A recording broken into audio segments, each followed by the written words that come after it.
My daughter laughed while I cried over my husband's casket. Not a nervous laugh, not grief breaking in a strange way. A cruel little laugh sharp enough for the front pews to hear. Miguel had been my husband for 41 years. I had held his hand through sickness, fear, and his final breath. But as I touched his coffin and whispered goodbye, Natalie leaned toward her husband and said, "She's really enjoying the widow performance." That was the moment I stopped protecting her, because Natalie still believed she was about to inherit everything. She had no idea her father had already seen the truth. If this story touches something in your heart, please subscribe, and tell me in the comments what you would have done in my place. Also, let me know where you're watching from and what time it is there. I always love knowing who is listening. People always assume cruel families were cruel from the beginning. That isn't true. Some families break apart so slowly you don't hear the crack until the whole foundation gives way beneath your feet. When I met Miguel Ortiz, I was 20 years old and working the front register at a grocery store outside Santa Fe, New Mexico. Miguel came in every Friday evening wearing dusty work boots and carrying the exhaustion of a man trying to build a life with his bare hands. He wasn't handsome in the movie star kind of way. He had rough palms, crooked fingernails from construction work, and laugh lines around his eyes that deepened whenever he smiled. But he looked at me like I mattered. That changes a woman. Back then, Miguel repaired roofs during the day and fixed broken water heaters at night. Some weeks, he barely slept. He used to joke that if hard work could kill a man, he'd already be buried under somebody's driveway. I fell in love with him anyway. No, not anyway. Because of it.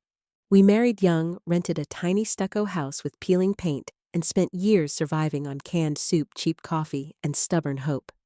Miguel eventually started his own small business, Ortiz Home Repair and Restoration. At first, it was just Miguel and an old pickup truck that coughed black smoke every time it started. But people trusted him. That was Miguel's gift. If he promised to fix something, he fixed it. If an elderly customer couldn't pay, he quietly charged less. Sometimes, nothing at all. I handled the books from our kitchen table while raising our daughter Natalie. For a long time, I truly believed we had built a beautiful life. Natalie was born during a thunderstorm in July. Miguel cried harder than I did when he held her for the first time. He kept kissing her tiny forehead and whispering, "My little sunrise." That's what he called her for years. Little Sunrise. When Natalie was 5, she used to run to the front door every evening the second she heard Miguel's truck outside. She'd leap into his arms even when he smelled like sawdust and paint thinner. When she was 10, she made him handmade Father's Day cards with crooked glitter letters. When she was 16, she still sat beside him on the couch, watching old Western movies, while he explained how to repair cabinets or install tile. Those memories became dangerous later. Because they made me excuse things I shouldn't have excused. At first, the changes in Natalie were small enough to ignore. She started rolling her eyes when Miguel talked too much about work. Then she complained that our house looked too old-fashioned. Later, she began avoiding family dinners whenever Miguel came home dirty from job sites. I remember one particular night so clearly. Miguel had spent 10 straight hours repairing storm damage on a church roof for almost no money because the congregation couldn't afford contractors after a flood. He came home exhausted, soaked in sweat, carrying flowers he'd bought for me at a gas station. Natalie looked at his work clothes and said, "Dad, you know normal people hire workers to do this stuff, right?" The room went silent. Miguel laughed awkwardly and said, "Well, sweetheart, people like me are the workers." Natalie shrugged. "I just mean successful people don't come home looking like this." I waited for Miguel to get angry. He didn't. He just quietly washed his hands before dinner. That was Miguel. Gentle to a fault. After Natalie graduated college, things became worse in ways harder to explain to outsiders. She didn't scream at us. She didn't disappear completely. She simply treated love like a service we owed her. Whenever she called, she needed something. Money for a car repair, help with rent, advice about credit cards she'd maxed out, a transfer for emergencies that somehow became monthly. Miguel always gave in. Always. Even after she got married to Brandon Hayes and moved into a luxury apartment neither of them could really afford.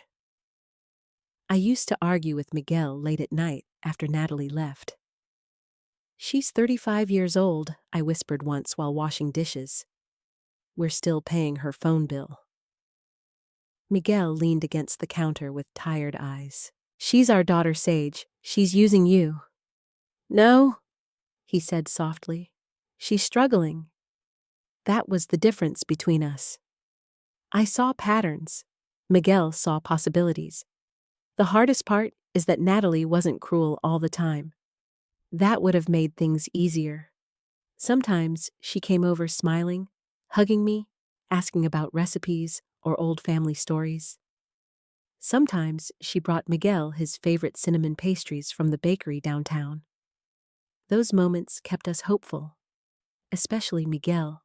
But even during the good moments, I started noticing something else. Natalie had become obsessed with appearances.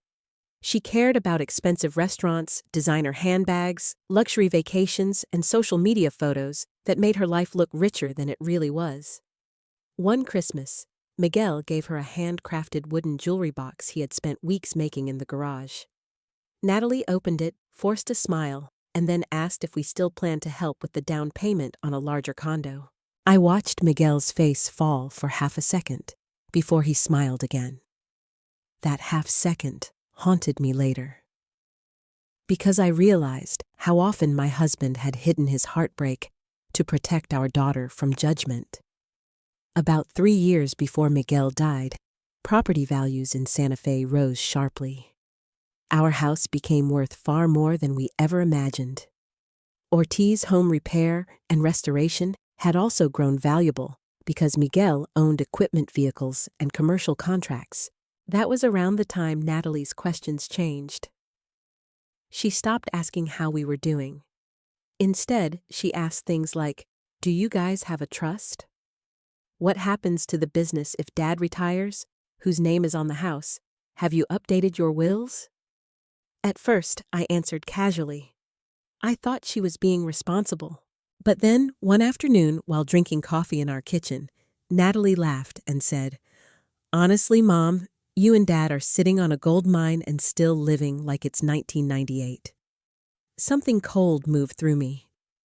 I remember staring at her manicured nails wrapped around a coffee mug I had bought at a yard sale 15 years earlier.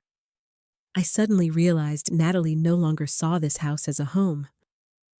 She saw it as future money. That night, after she left, I sat beside Miguel on the back porch while the desert wind rattled the trees. "She talks about our lives like inventory," I whispered. Miguel stayed quiet for a long time. Then he sighed. "She didn't used to be this way." "No," I said softly. "But she is now." Miguel looked out into the dark yard with pain I didn't fully understand back then. If I had looked closer, maybe I would have realized something important much earlier. My husband already knew our daughter was capable of becoming someone neither of us recognized. And deep down, I think he was terrified of what that would eventually cost us. The first time Miguel collapsed, he tried to apologize for it. That's the kind of man my husband was. He had been repairing a porch railing for an elderly couple on the south side of Santa Fe when a sharp pain hit his chest. One of the younger workers called me after Miguel nearly fell from a ladder. I remember driving to the job site with my hands shaking so badly I could barely hold the steering wheel. When I arrived, Miguel was sitting on the back of his truck pretending everything was fine. "I'm okay, Sage," he insisted the second he saw my face. Probably just dehydration. But his skin looked gray. And Miguel Ortiz had never been a weak man. At the hospital, the cardiologist spoke with the calm voice doctors use when they're trying not to scare you too quickly. Severe coronary artery disease. Dangerously high blood pressure. Stress damage accumulated over years. Miguel needed surgery medication and major lifestyle changes immediately. I sat there frozen, while Miguel nodded politely, like the doctor was explaining home repair instructions, instead of telling us our lives had just changed forever. On the drive home, Miguel stared out the passenger window for almost 20 minutes before speaking. I guess my body finally filed a complaint. I laughed because I didn't want to cry. But that night, after Miguel fell asleep beside me, I sat alone in the bathroom and sobbed into a towel so he wouldn't hear me. Fear changes the sound of a house. After Miguel got sick, every creak at night woke me. Every cough sent panic through my chest. I began listening to his breathing while pretending to sleep. I learned his medication schedule better than my own birthday. Morning pills, afternoon pills, night pills, low-sodium meals, blood pressure checks, follow-up appointments. I became nurse, secretary, wife, and emotional shield all at once, and Natalie became irritated. At least that's what it felt like. When I called to tell her Miguel's diagnosis, there was a long silence on the phone. "Oh my God," she finally said flatly. "That serious?" "Yes," I whispered. "The doctors say we have to be careful now." Another pause. "Then, does he have good insurance coverage?" I closed my eyes. At first, I told myself she was just thinking practically. That's what mothers do when they don't want to see the truth. Over the next few months, Natalie visited exactly 5 times. I counted. Not because I wanted to. Because when someone you love is dying, every absence becomes loud. The first visit lasted 20 minutes. She arrived wearing expensive sunglasses and carrying a phone she barely stopped looking at. Miguel brightened immediately when he saw her. "My little sunrise," he said weakly. Natalie smiled quickly and kissed his cheek. But within minutes, the conversation shifted. "Dad, have you thought about updating paperwork?" she asked while sitting at the kitchen table. Miguel frowned slightly. "What paperwork? You know, accounts, property stuff, in case Mom gets overwhelmed later." I was standing at the stove pretending not to listen. Miguel chuckled softly. "Your mother has handled our finances for 30 years, Natalie shrugged. "I'm just saying these things can get messy."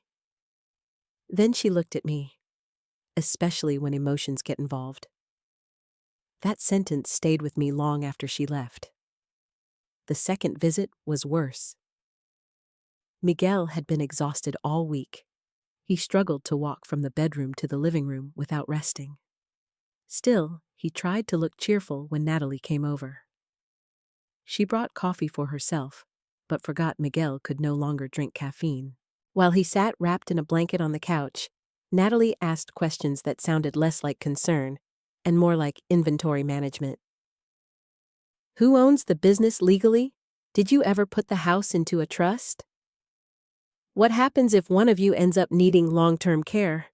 Miguel answered patiently at first. Then I noticed something. Every time Natalie asked about money, her posture sharpened. Every time Miguel talked about his health, her attention drifted. At one point, Miguel quietly admitted he was scared about surgery. Natalie responded by saying, "Well, at least you guys planned ahead financially." I saw pain flash across Miguel's face so quickly, most people would have missed it.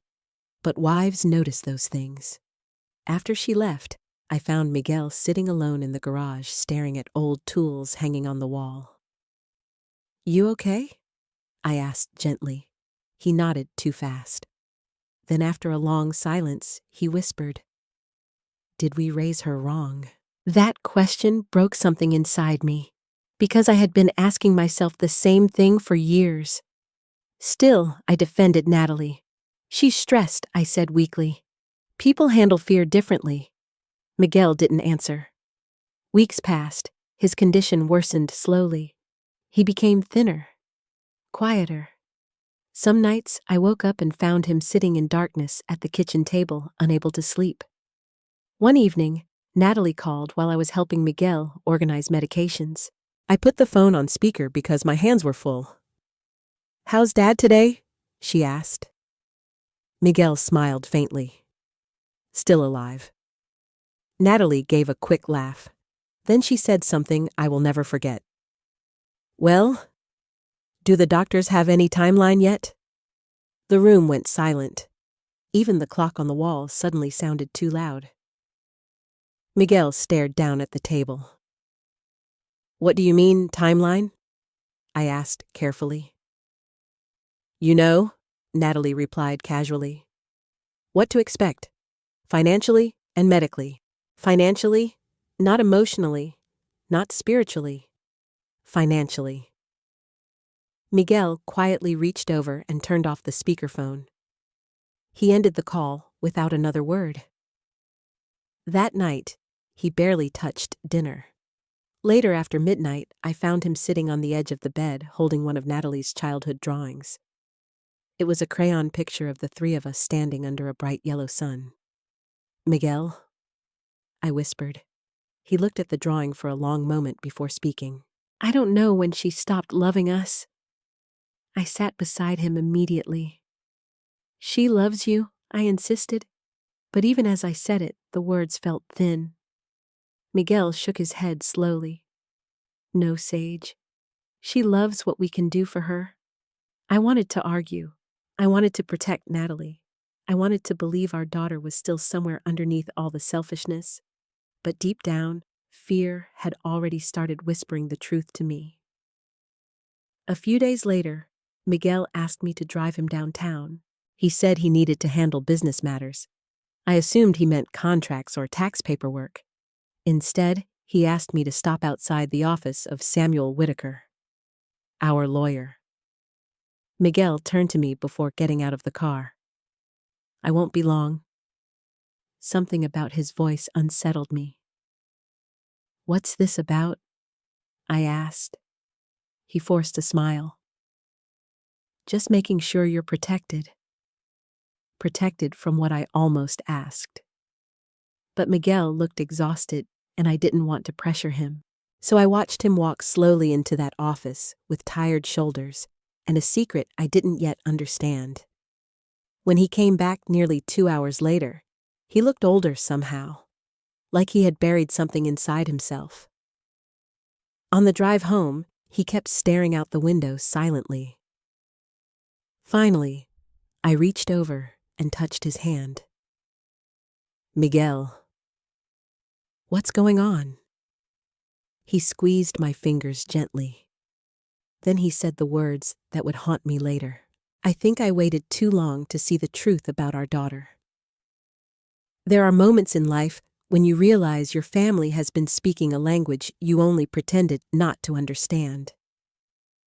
For me, that moment began with a closed door. It happened on a Thursday afternoon in late October. The air outside carried that dry New Mexico cold that slips under your clothes, no matter how tightly you wrap yourself.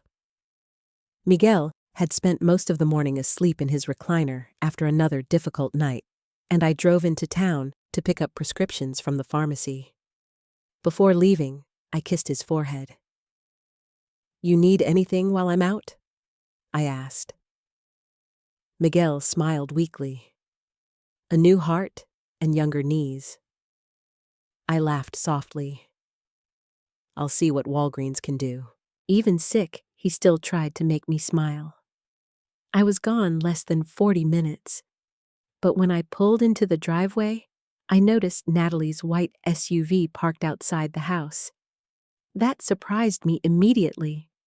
Natalie almost never visited unexpectedly anymore. As I walked toward the front door carrying grocery bags and medication, I heard voices inside.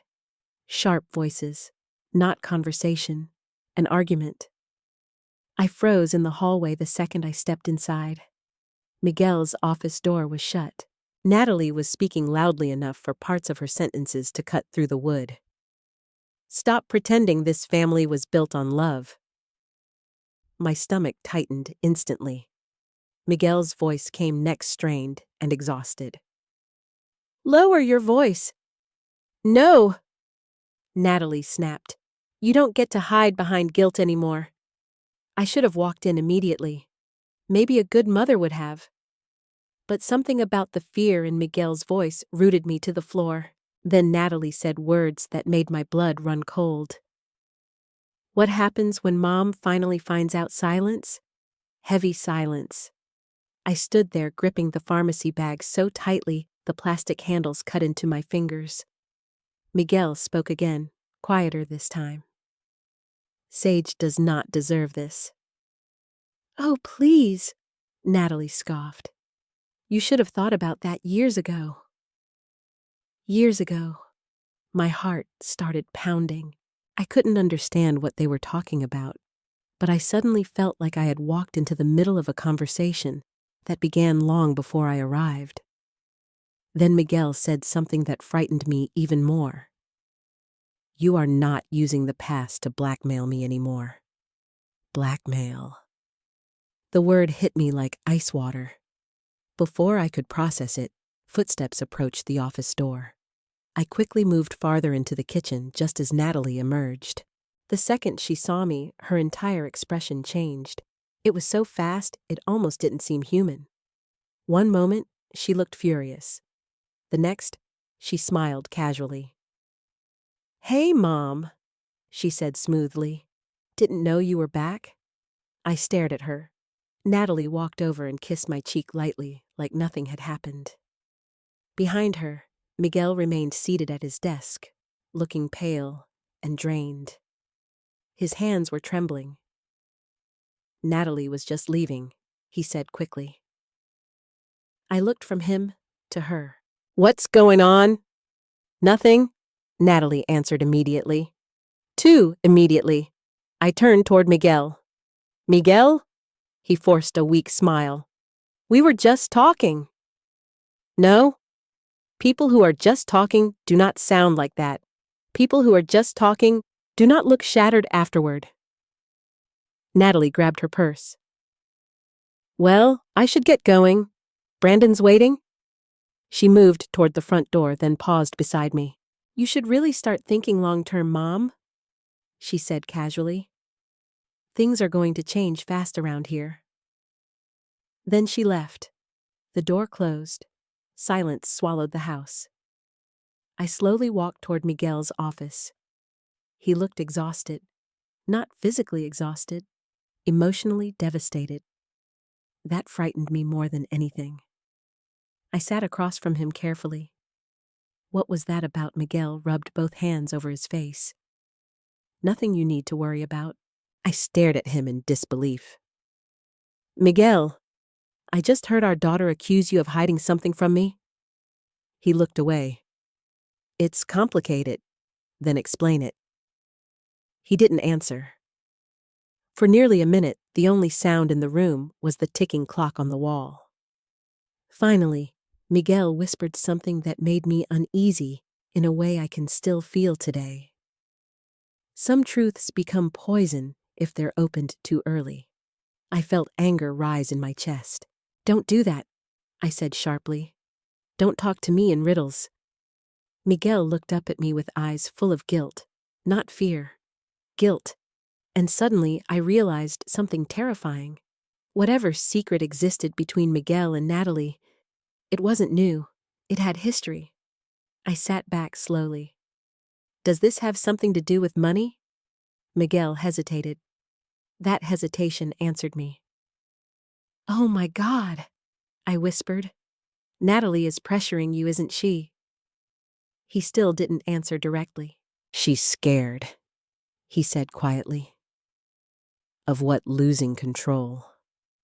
That sentence made no sense to me at the time. Now it makes perfect sense. Back then, though, I was too focused on Miguel's health to push harder. That's one of my biggest regrets. When someone you love is dying, you sometimes mistake silence for mercy. I reached across the desk and held his hand. She's our daughter, I said softly. We'll figure this out together. Miguel's eyes filled with tears so quickly it startled me. You always believe the best in people, he whispered. I believed the best in you. He looked down immediately after I said that, and that small reaction should have warned me. But love blinds us in quiet ways. A few days later, Miguel asked me to drive him downtown again. He was too weak to drive himself safely by then. When we pulled up outside Samuel Whitaker's office for the second time that month, I finally asked directly, "Why do you keep meeting with the lawyer?" Miguel sat silently for a moment before answering. "I'm putting things in order. You already have a will. This is different." Something in his tone made my chest tighten. Different how Miguel looked at me carefully, like he was trying to memorize my face. Then he said quietly, "If something happens after I'm gone, I need you protected." Protected from who he didn't answer. Instead, he slowly opened the truck door and stepped outside. Watching him walk into that office felt strange. Not because he looked sick, because he looked heartbroken. Nearly 2 hours passed before he came back out. This time, he carried a large manila envelope sealed tightly with tape. He kept it on his lap the entire drive home. When we parked in the driveway, Miguel turned toward me with unusual seriousness. "Sage," he said softly, "promise me something." I immediately felt afraid. "What?" "If the time comes, you'll finally see Natalie clearly." I frowned. She's still our daughter.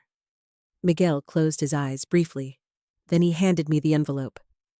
"Do not open this unless I'm gone." A chill moved through my body. "Miguel, and only open it," he continued, "if Natalie shows you who she really is." My hands shook as I took the envelope. What's inside his jaw tightened.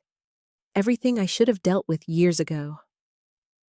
I stared at him in confusion and fear, but Miguel leaned back against the seat, suddenly looking older than I had ever seen him. Then he whispered words I didn't fully understand until after the funeral. "I'm trying to save you from becoming collateral damage in our daughter's war against disappointment." After the envelope appeared, something inside Miguel changed. Not all at once, not dramatically, but quietly. Like a man preparing himself to leave a room he knew he would never enter again. His health declined quickly after that October afternoon. The doctors adjusted medications, changed treatment plans, discussed procedures, and spoke carefully about quality of life, which is a phrase doctors use when they're trying not to say the word dying too soon. By November, Miguel struggled to walk across the living room without stopping to catch his breath. The strongest man I had ever known became fragile right in front of me. And there is no pain quite like watching someone you love slowly disappear while still sitting beside you. I moved a small chair into our bedroom because I was afraid to sleep too deeply. Some nights Miguel woke gasping from chest pain or nightmares. Other nights, he simply stared at the ceiling in silence. One night, around 2 a.m, I woke and found his side of the bed empty. Panic shot through me instantly. I hurried into the kitchen and found Miguel sitting alone at the table, wearing an old gray sweatshirt, one hand wrapped around a mug of cold tea. Moonlight spilled across the room. For a moment, he looked like a stranger. Not because he had changed, because illness had peeled away every layer except truth. Miguel whispered. He looked up slowly. "Sorry, didn't mean to wake you." I sat beside him immediately. "You're hurting again?" He shrugged faintly.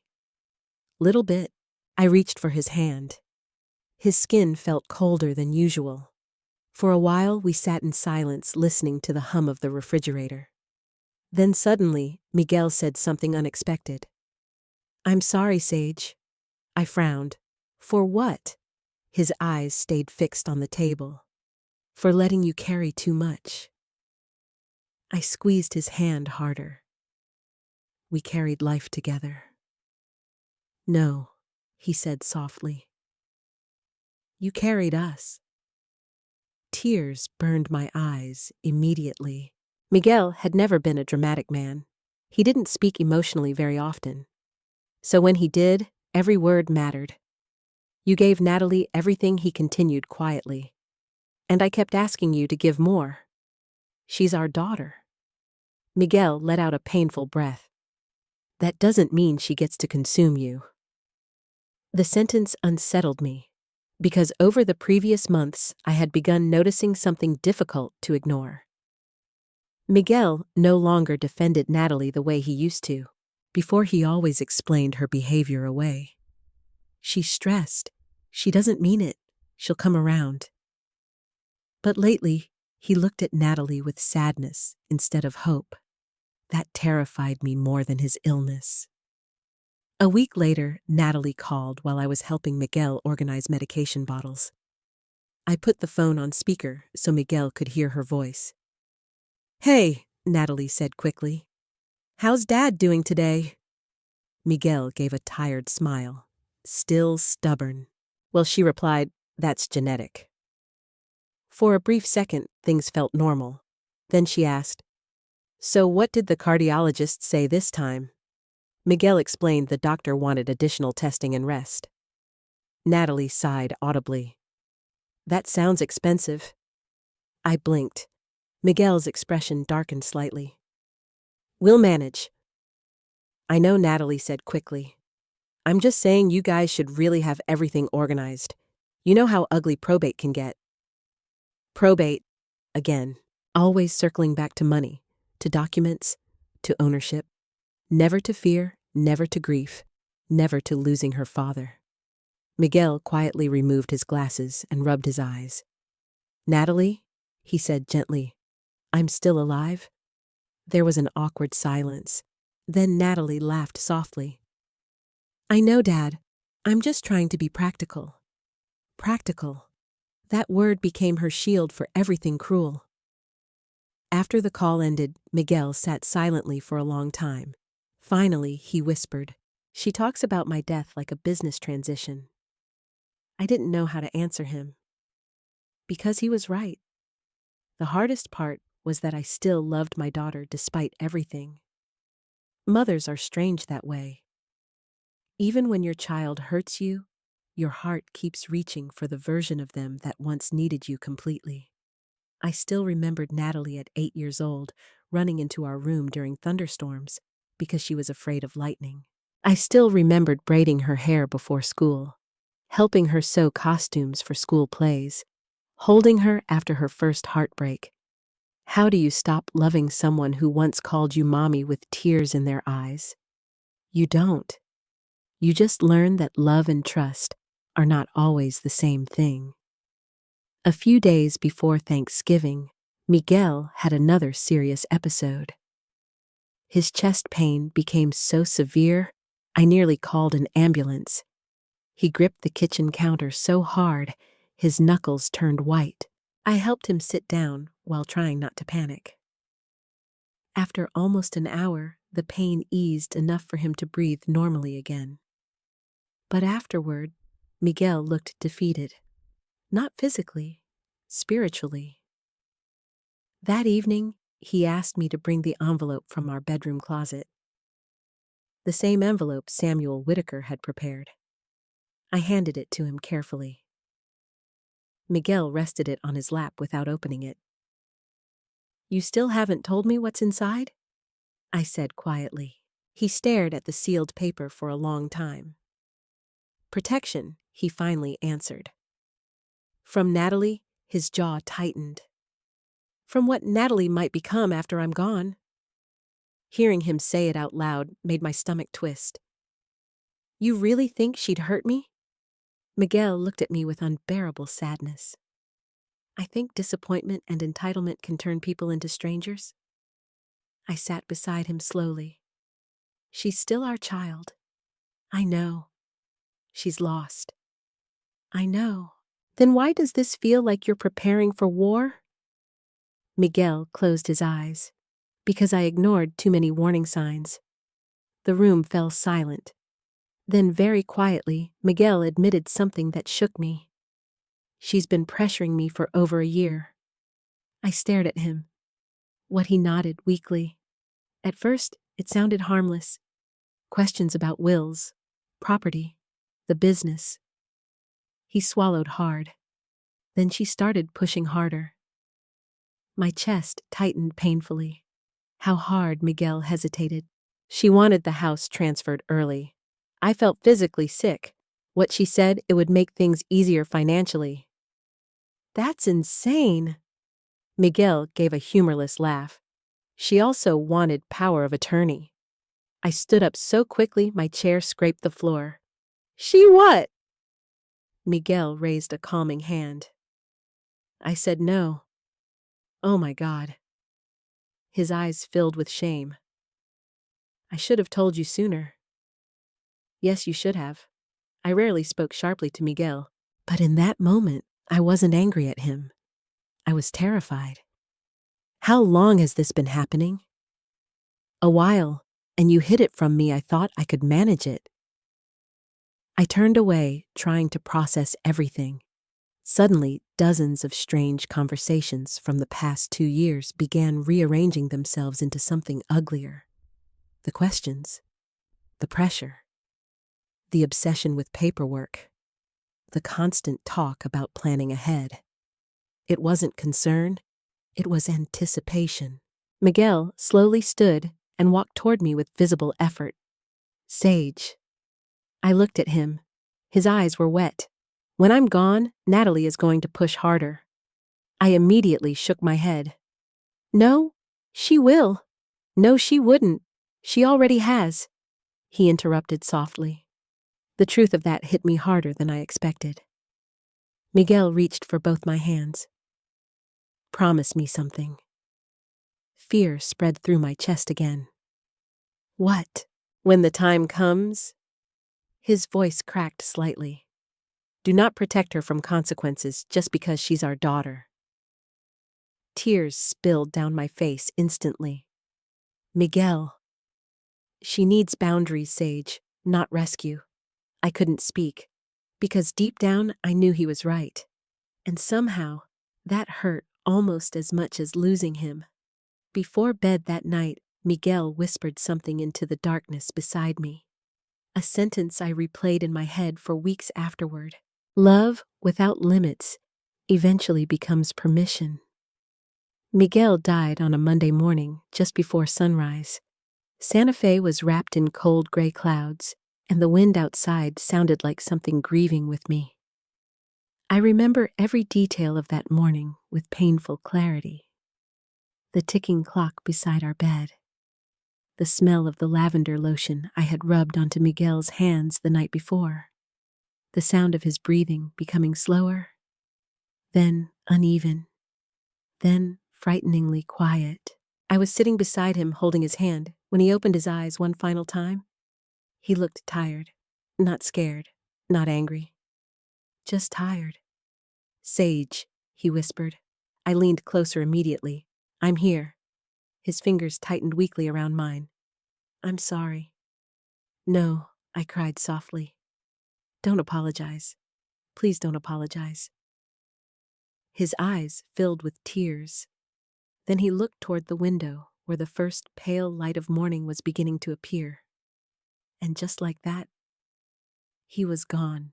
After 41 years together, the world became silent in a way I cannot properly describe.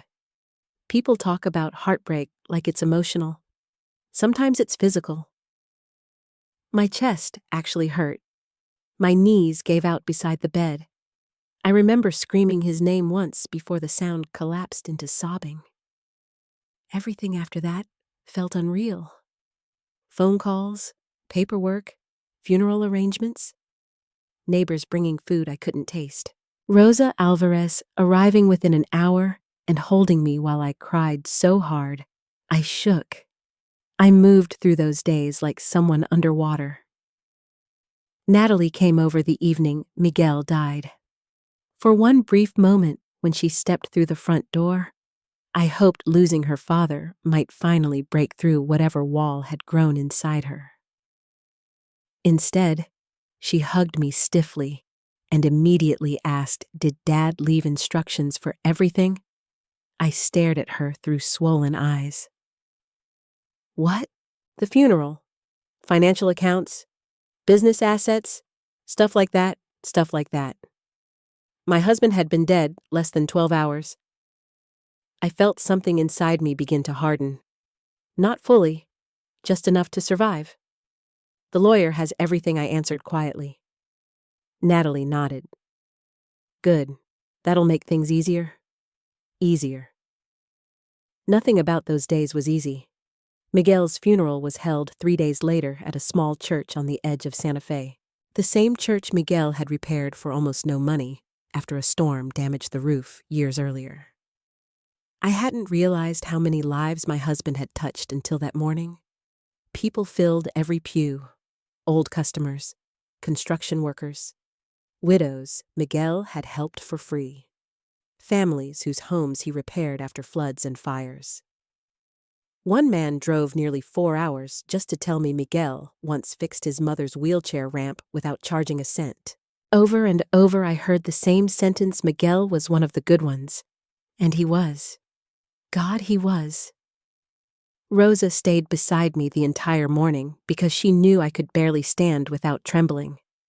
Mrs. Evelyn Brooks sat in the front pew, clutching tissues in wrinkled hands. She cried harder than some blood relatives. Natalie arrived 20 minutes late. I heard her heels before I saw her. Sharp clicks against the church floor. She walked in wearing an expensive black coat, flawless makeup, and oversized sunglasses despite the cloudy weather. Beside her, Brandon looked uncomfortable and exhausted. Natalie glanced around the church with visible surprise at the crowd. "I didn't realize this many people would come," she muttered quietly. I said nothing. She leaned closer. "Who even are half these people?" "People your father helped," I answered. Natalie removed her sunglasses slowly. "Well, this is a lot." There was irritation in her voice, not grief. I noticed several people staring at her because she hadn't shed a single tear. But I still tried to protect her in my mind. People grieve differently, I told myself. Maybe she's in shock. Maybe she can't process it yet. Mothers lie to themselves professionally. The service began. The pastor spoke beautifully about Miguel's kindness, his work ethic, and his generosity. He called Miguel a man who repaired more than houses. That nearly broke me. As memories filled the church, I kept seeing flashes of our life together. Miguel teaching Natalie to ride a bicycle. Miguel dancing with me in the kitchen while dinner burned. Miguel falling asleep in his recliner after long workdays. Miguel laughing so hard he cried during old movies. 41 years. 41 years reduced to flowers, prayers, and a wooden casket at the front of a church. Near the end of the service, people were invited to say goodbye privately before the burial. My legs barely carried me forward. I walked toward Miguel's casket, feeling like every step was pulling me farther away from the life I understood. The church had grown completely quiet. I reached the front slowly. Then I saw him. Still. Peaceful. Gone. A sound escaped me before I could stop it. Not elegant grief. Not movie grief. Real grief. Ugly grief. I placed my trembling hand against the polished wood and whispered, "I don't know how to do this without you." My entire body shook, and that's when I heard it, a laugh. Soft, sharp, cruel. At first, I honestly thought I imagined it. Then I heard Natalie whisper behind me, "She's really enjoying the widow performance." A few people gasped quietly. Someone near the back muttered, "Jesus Christ." I turned around slowly. Natalie stood beside Brandon with the faintest smirk on her face. Brandon looked horrified. What Natalie whispered defensively when she realized people heard her. "She's being dramatic. Dramatic." The word echoed inside my skull. For one suspended moment, the church disappeared around me. No flowers, no pastor, no mourners. Only my daughter standing there while her father lay dead 10 feet away. And suddenly, every warning Miguel gave me rushed back all at once. "She talks about my death like business. She's pressuring me." Do not protect her from consequences. If Natalie shows you who she really is. This was it. This was the moment. Not private cruelty, not hidden manipulation, public coldness, public disrespect, public contempt. Toward me, toward her father, toward death itself. I stared at Natalie for several long seconds. She crossed her arms defensively. What she snapped quietly.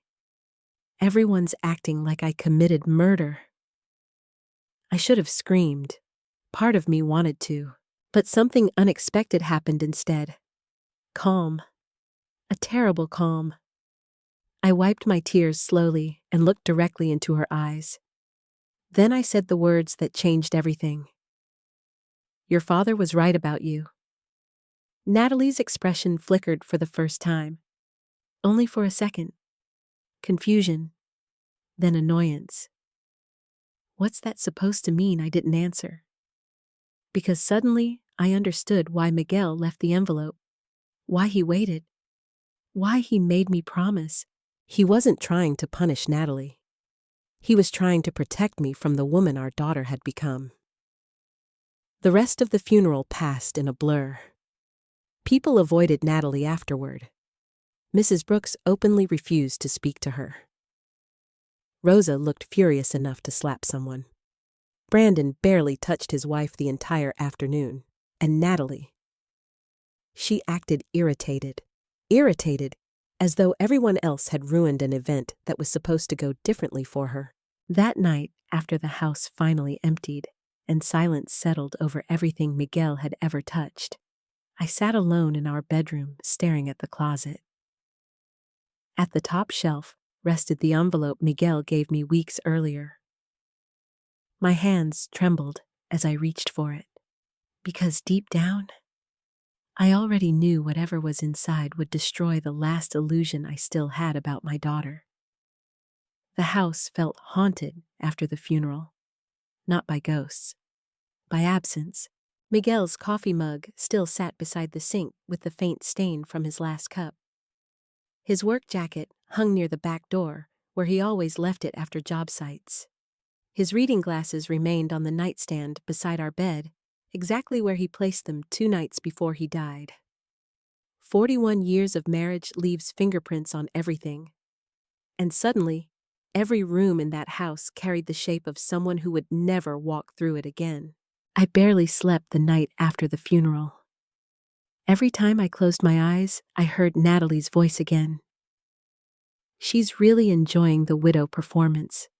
The cruelty of it replayed in my mind like broken glass. Around midnight, I finally stood from the couch and walked slowly into our bedroom. The closet door creaked softly as I opened it. On the top shelf rested the envelope Miguel had given me weeks earlier. My hands trembled as I reached for it. I carried it downstairs and sat at the kitchen table where Miguel and I had spent decades drinking coffee, arguing gently about bills, laughing over old memories, and planning futures that now no longer existed. For several minutes, I simply stared at the envelope. I think part of me still hoped opening it would somehow explain everything away, that there would be some misunderstanding, some hidden reason for Natalie's behavior, some answer that would hurt less than the truth already forming inside me. Finally, I broke the seal. Inside were several documents carefully organized, a handwritten letter from Miguel, copies of legal paperwork, notes from Samuel Whitaker, and a smaller folder labeled "For Sage if Natalie crosses the line." My chest tightened immediately. I unfolded Miguel's letter first. His handwriting looked weaker than usual, shakier from illness, but unmistakably his. My beautiful Sage. If you are reading this, then two things have happened. First, I am gone. Second, Natalie finally showed you the side of herself I spent too long trying to deny. I covered my mouth as tears blurred the page. I kept reading. You spent our entire marriage protecting people you loved. Especially me. Especially Natalie. But love without boundaries becomes permission, and I allowed too much for too long. Because I was afraid of losing our daughter. I need you to understand something before you read the rest. None of this is your fault. Natalie did not become selfish because you failed as a mother. I cried harder after reading that sentence than I had at the funeral, because some secret part of me had already started blaming myself. Miguel's letter continued for several pages. He described conversations Natalie and I never knew about. Private meetings, phone calls, pressure that had grown worse during the last 2 years of his illness. According to Miguel, Natalie repeatedly pushed him to transfer assets into her name before his death. The house, business accounts, investment funds, even power of attorney. At first, Miguel refused gently, then firmly, then angrily. But Natalie kept pushing. One paragraph made me physically ill. 3 months ago, Natalie told me it would be irresponsible to leave you in control of major financial decisions after I died, because grief would make you emotionally unstable. I stopped breathing for a moment. Emotionally unstable. My own daughter had tried convincing my dying husband I couldn't be trusted with my own life. Then came the worst part. Miguel wrote that Natalie once threatened to expose old family secrets if he didn't cooperate financially. But he didn't explain the secret itself. Not yet. Instead, he wrote, "You deserve the full truth, Sage. But first, you need protection." I set the letter down for a moment because my hands were shaking too badly to hold it. Protection. That word again. I wiped my face and opened the legal documents next. At the top was a revised version of Miguel's will. My eyes moved slowly across the pages. Everything had changed. The house belonged fully to me. All retirement accounts transferred directly to me. I retained complete control over the remaining business assets and savings. But Natalie's inheritance had conditions. Strict conditions. The majority of her inheritance had been placed inside a conditional trust overseen by Samuel Whitaker. To access the funds, Natalie would need to meet behavioral requirements established by Miguel. I reread the pages twice because I couldn't believe what I was seeing. Conditions included: no attempts to pressure or manipulate Sage Ortiz into selling her residence. No public or private defamation against Sage Ortiz. No hostile legal action against Sage Ortiz regarding the estate. Participation in financial counseling and family therapy. Demonstrated respectful conduct following Miguel Ortiz's death. If any conditions were violated, my stomach dropped. I, Sage Ortiz, had the legal authority to activate a forfeiture clause, meaning Natalie could lose nearly all remaining inheritance rights.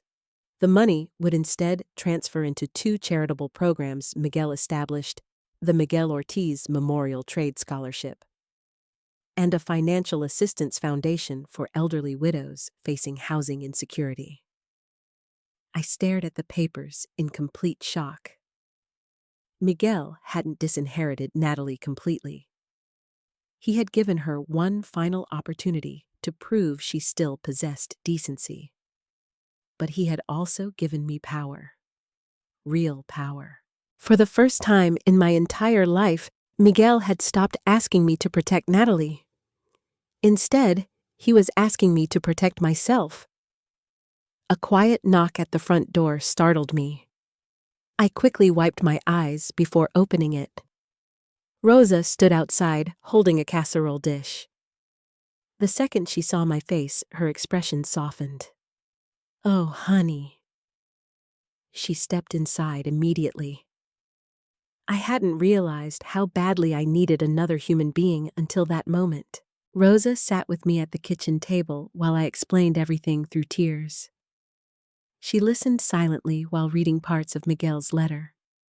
When she finished, she leaned back slowly. He knew she whispered, "Yes. How long, I don't know." Rosa shook her head sadly. I heard Natalie at the funeral sage. My chest tightened again. "I know." "No," Rosa said firmly. "I need you to understand something. What she did was not normal grief. That was cruelty." I stared down at the paperwork. "She's still my daughter." Rosa's voice softened. "And you're still her mother?" "But mothers are not required to volunteer for destruction." Her words settled heavily inside me. I opened the smaller folder next. Inside were printed emails, bank transfer requests, notes from Samuel Whitaker documenting meetings with Miguel, and handwritten records Miguel kept after arguments with Natalie. One note read, "Natalie said she sacrificed years waiting for her future, while we continued spending money like it belonged to us." I felt sick. Another note, she asked again when I planned to move the house into her name. And then, finally, the sentence that shattered whatever denial remained inside me. Natalie said if I truly loved her, I would stop forcing her to wait for what will eventually be hers anyway. Wait for what would eventually be hers. My husband wasn't wrong. Our daughter had already begun treating his death like an overdue transaction.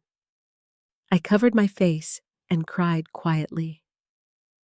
Not just because Miguel was gone, because I suddenly realized he must have carried this heartbreak alone while trying to protect me from it. Rosa reached across the table and squeezed my hand. "What are you going to do?" I looked down at the final page of the trust documents, at the line containing my authority, my decision, my responsibility. And for the first time since Miguel died, I understood why Natalie's laughter at the funeral mattered so much. It wasn't one cruel moment, it was proof. Proof that Miguel had seen our daughter clearly long before I was ready to. 4 days after the funeral, Natalie came to my house carrying a leather handbag that probably cost more than Miguel spent on himself in an entire year. Brandon followed behind her, looking tense and exhausted. I opened the front door before they knocked, because I had already seen Natalie's SUV pull into the driveway through the living room curtains. For one brief second, I almost hoped she had come to apologize. That hope disappeared the moment she spoke. So she said briskly while walking inside, "When are we meeting with the lawyer? Not how are you holding up. Not I miss Dad. Not even I'm sorry for what happened at the funeral. Just business." I stepped aside silently and let them enter. The house still smelled faintly of the lilies from Miguel's funeral arrangements. Sympathy cards covered half the dining room table. His boots still sat near the back door where no one had touched them. Natalie glanced around the living room with quick, assessing eyes. I noticed it immediately. She wasn't looking at memories. She was evaluating assets. Brandon lingered awkwardly near the doorway while Natalie sat on the couch and crossed her legs. "You should probably start thinking long-term," she said casually. "This house is way too much for one person." The words hit me harder than I expected. Miguel had been dead less than a week. I sat slowly in Miguel's recliner across from her. "I'm not discussing the house today." Natalie sighed dramatically. "Mom, I'm trying to help you be realistic." Realistic. Another one of her favorite words. Brandon finally spoke quietly. "Maybe we shouldn't rush this conversation." Natalie shot him an irritated glance. "I'm not rushing anything. Somebody has to think practically. There it was again. Practical, as if cruelty became acceptable when wrapped in business language. She leaned forward slightly. Honestly, selling this place would solve a lot of problems for everyone. Everyone. Interesting choice of words. What problems? I asked calmly. Natalie hesitated for half a second before answering. Well, upkeep for starters, property taxes, maintenance. It's not like you can manage all this alone forever. I looked around the room slowly. Every wall in that house held part of my marriage. Miguel installed those hardwood floors himself. We painted the kitchen together after Natalie left for college. The marks near the pantry door still measured her childhood height year by year. And my daughter was already discussing liquidation. Brandon shifted uncomfortably. Natalie? No, seriously, she continued. You could get a nice condo closer to downtown. Smaller space, easier life. Then we divide things fairly and everyone moves forward. Everyone moves forward. I stared at her quietly. What exactly are we dividing? Natalie blinked. The estate. Such a cold word. Estate. Not your father's life. Not our family. Not 41 years of sacrifice. An estate. I folded my hands carefully to keep them from shaking. The funeral flowers are still alive, Natalie. She frowned slightly, like I was being unreasonable. I know that, Mom, but delaying legal stuff just makes things messier later. Brandon rubbed the back of his neck. We don't need to talk about this today. Natalie ignored him. What did Samuel Whitaker say about the trust that caught my attention immediately? I looked at her sharply. What trust? For the first time, Natalie looked slightly cautious. Well, Dad mentioned he was reorganizing things. Interesting. Miguel had told her enough to make her curious, but not enough to make her comfortable. I leaned back slowly. You seem very concerned about paperwork. Natalie gave a quick laugh. I'm concerned because somebody has to be. Then she glanced around the room again. You know this neighborhood alone is worth a fortune now. There it was. Not grief, value. Miguel was right. She no longer saw this house as home, only equity. I suddenly remembered one of the notes Miguel left behind. She talks about our lives like future inventory. A painful silence settled across the room. Finally, Brandon spoke softly. Natalie, maybe your mom needs more time? Natalie exhaled impatiently. How much time Dad already handled most things before he passed? I looked at her carefully. How much did your father tell you? Her eyes narrowed slightly. What's that supposed to mean? It means you seem very confident about things. Natalie crossed her arms. Well, I'm his only daughter. The sentence landed exactly the way she intended, as if being his child automatically entitled her to everything he built. I thought about Miguel climbing roofs in 100-degree heat. Miguel working weekends while Natalie attended private schools. Miguel missing meals to pay her tuition bills. And now his daughter sat in his living room discussing inheritance percentages before his side of the bed had even gone cold. Something inside me shifted quietly. Not rage, clarity. I stood slowly. Would either of you like coffee? Brandon nodded politely. Natalie checked her phone. Sure. As I prepared coffee in the kitchen, I overheard Brandon speaking quietly to her. You're pushing too hard. Natalie whispered back sharply. No, I'm trying to prevent her from making emotional decisions. Emotional decisions. I almost laughed at the irony. My husband had just died, and somehow my grief was being treated like a management problem. I carried the coffee into the living room carefully. Natalie accepted hers without even thanking me. Then she asked the question she had clearly been building toward the entire visit. So when's the meeting with Samuel? I sat down slowly. Friday morning. Her posture visibly straightened. What time? 10.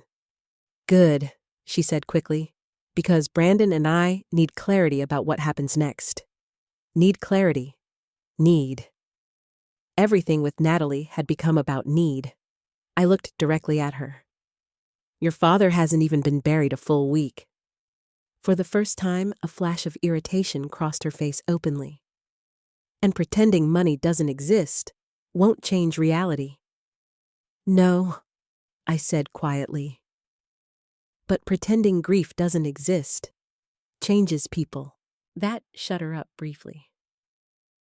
Brandon stared into his coffee cup. Natalie looked away first. Then suddenly she smiled again. That polished social smile she used whenever she wanted control back. Mom, she said gently, I know this is emotional for you, but Dad would have wanted us united. The manipulation in that sentence was so transparent, I almost admired it, using Miguel's memory to pressure me, just like she had pressured him. I wondered how many times my husband sat in this same room, listening to versions of these conversations, while carrying the secret weight of what Natalie had become. The thought broke my heart all over again. Before leaving, Natalie walked into the hallway and paused near Miguel's workshop door. You know, she said casually, once everything settles, you probably won't need to keep all this old equipment. I stared at her. Those tools were Miguel's life. His hands had worn down the wooden handles over decades. Some of those tools were older than Natalie herself. But to her, just more things to remove. More obstacles between her and whatever future she imagined inheriting. Brandon finally looked embarrassed enough to intervene. Natalie, come on. She rolled her eyes slightly. What I'm trying to help her plan. No, she was trying to plan my surrender. At the front door, Natalie paused again. Then she said something that chilled me completely. At least Dad made sure things were organized before he died. Not before he passed. Before he died. Cold. Clinical. Transactional. I suddenly remembered the exact sound of her laughter at the funeral. And for the first time in my life. I looked at my daughter and felt afraid of how little grief existed inside her.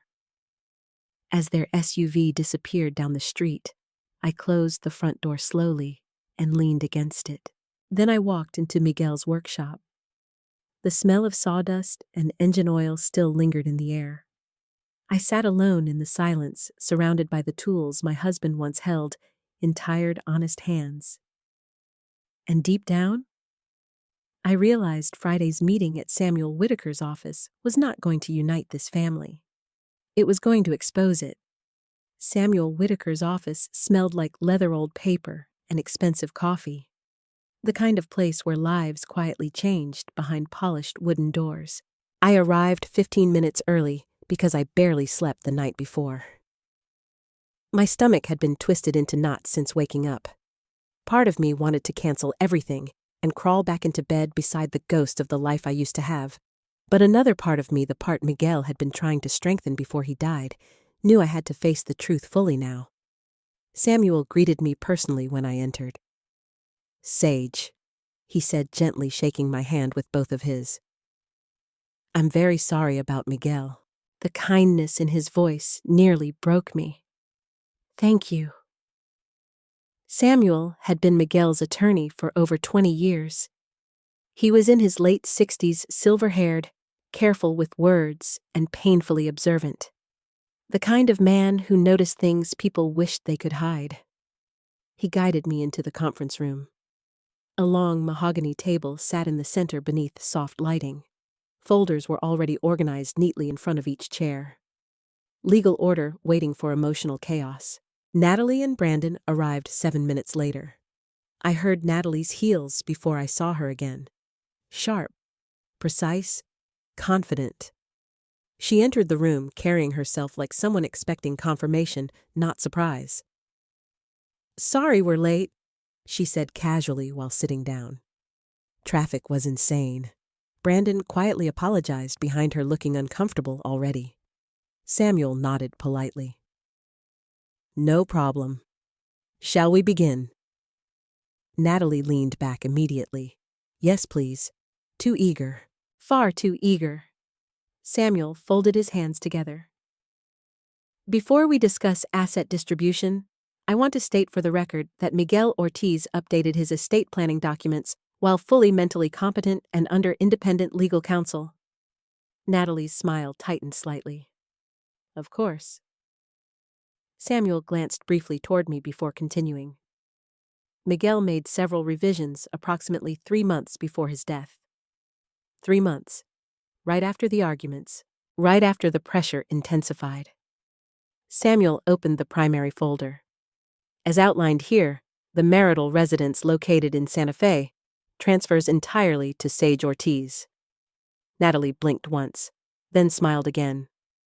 Okay, clearly not worried yet. Samuel continued. All retirement accounts, primary savings accounts, and jointly held investments transfer directly to Sage Ortiz as surviving spouse. Natalie shifted slightly in her chair. Right. But what about Dad's business assets? Samuel calmly turned another page. Remaining business assets and liquidation authority also transfer to Sage Ortiz. That finally changed her expression. Wait, she interrupted. All of it. Samuel looked up evenly. Yes. Natalie gave a short laugh. That doesn't make sense. My hands tightened quietly in my lap. Samuel's voice remained steady. Miguel's instructions were very clear. Natalie crossed her arms. So Mom gets literally everything. No, Samuel corrected gently. You are also a beneficiary of the estate. Her posture relaxed immediately. There it is, I thought. Relief? Not grief? Not emotion? Financial relief? Samuel continued reading. A conditional trust has been established in Natalie Ortiz's name. Conditional, Natalie repeated sharply. Yes. Her eyes narrowed. What does that mean exactly? Samuel adjusted his glasses carefully. It means the majority of your inheritance is being held within a supervised trust structure, governed by specific behavioral and legal conditions established by your father. Silence filled the room. Brandon slowly looked toward Natalie. Natalie laughed once in disbelief. You're kidding. Samuel did not react. The trust provides an initial disbursement of $100,000. Natalie immediately frowned. That's it. I actually saw Brandon's eyes widen slightly at her response. $100,000. And her first reaction was disappointment. Samuel continued calmly. The remaining assets allocated to the trust remain protected pending compliance with outlined conditions. Natalie leaned forward aggressively now. What conditions? Samuel opened another document. Condition 1. No coercion, harassment, or financial pressure directed towards Sage Ortiz regarding sale or transfer of the family residence. Natalie scoffed immediately. Oh my God. Condition 2. No defamatory public or private statements against Sage Ortiz regarding the estate. Her jaw tightened. Condition 3. No hostile litigation against Sage Ortiz, contesting estate distribution without material evidence of legal misconduct. Natalie looked stunned now. Samuel continued. Condition 4. Participation in financial counseling and therapeutic mediation if requested by the trust administrator. This is insane, Natalie snapped. Samuel remained perfectly calm. These were your father's instructions. No, she shot back immediately. These were my mother's instructions. The room went still. I looked at her quietly. Samuel folded his hands. Your mother did not draft these terms. Natalie turned toward me sharply. What did you tell him? Nothing. Don't lie to me. Brandon finally spoke. Natalie? No, she snapped without looking at him. This is ridiculous. Samuel slid several signed documents across the table. These revisions were completed independently and witnessed legally. Your father specifically requested extensive competency verification. Natalie barely glanced at the papers. This doesn't sound like him. My chest tightened painfully. Actually, it sounded exactly like the man who spent years trying to protect everyone before finally realizing someone needed protection from his own daughter. Samuel continued carefully. There is one additional provision you should understand clearly. Natalie stared at him angrily. What now? If trust conditions are materially violated, Sage Ortiz retains legal authority to activate a forfeiture clause. Silence. Even the air in the room felt heavier. Natalie blinked slowly. Oh, what a forfeiture clause? Brandon frowned. What does that mean? Samuel answered plainly. It means if conditions are violated severely enough, the remaining trust assets may be redirected according to Miguel's secondary instructions. Natalie stared at him in disbelief. You mean she can take my inheritance away? Samuel corrected her immediately. No, your father established the conditions. Sage only holds enforcement authority. Natalie laughed bitterly. This is unbelievable. Then she turned toward me fully. You manipulated him. The accusation landed exactly the way Miguel predicted it would. I felt strangely calm, not because it didn't hurt, because I already knew this moment was coming. Samuel spoke before I could respond. There is absolutely no evidence supporting that accusation. Oh, please, Natalie snapped. My father would never punish me like this on his own. Punish? Interesting word. Samuel's expression hardened slightly for the first time. Your father described these measures as protection, not punishment. Natalie stood abruptly from her chair. This is elder abuse. Brandon looked alarmed. Natalie, stop. No, this is insane. My father was sick, emotional, vulnerable. Samuel interrupted quietly. Your father anticipated that claim as well. The room went silent again. Natalie froze. Samuel opened a final folder slowly. There is an audio statement recorded voluntarily by Miguel Ortiz under legal supervision. Natalie's face changed instantly. Fear, real fear, not grief. Fear. Samuel continued. The recording was only to be played if accusations of manipulation, coercion, or fraud were made against Sage Ortiz. Nobody moved. I suddenly remembered Miguel sitting at our kitchen table, whispering, "She's going to push harder after I'm gone." He knew. He knew every step she would take. Natalie swallowed hard. This is absurd. But her voice sounded weaker now. Samuel looked directly at her. Would you like me to proceed with the recording? Natalie said nothing. Brandon slowly stared at his wife with growing confusion. And for the first time since Miguel died, I saw uncertainty enter Natalie's eyes. Because somewhere deep down, she realized something terrifying. Her father had documented the truth before he died. Samuel Whitaker pressed a button on the small recorder sitting near the center of the conference table. For a second, nothing happened, except soft static. Then I heard Miguel's voice. Weak, tired, but unmistakably Miguel. Today is March 11th, the recording began. My name is Miguel Ortiz, and I am making this statement voluntarily and with full mental competence. The sound of his voice hit me like a physical blow. I covered my mouth immediately. Across the table, Natalie went completely still. Brandon stared at the recorder with wide eyes. Miguel continued. If this recording is being played, it means accusations have likely been made against my wife Sage Ortiz regarding manipulation of my estate decisions. A pause. Then a soft exhale. I want the record to show clearly that my wife has never pressured me financially. Not once. These decisions are mine. Natalie shifted uncomfortably in her chair. Miguel's voice grew heavier. I love my daughter. I always will. But loving someone does not mean ignoring what they become. The room felt frozen. I could hear my own heartbeat. Then Miguel began saying the things he never managed to say aloud while alive.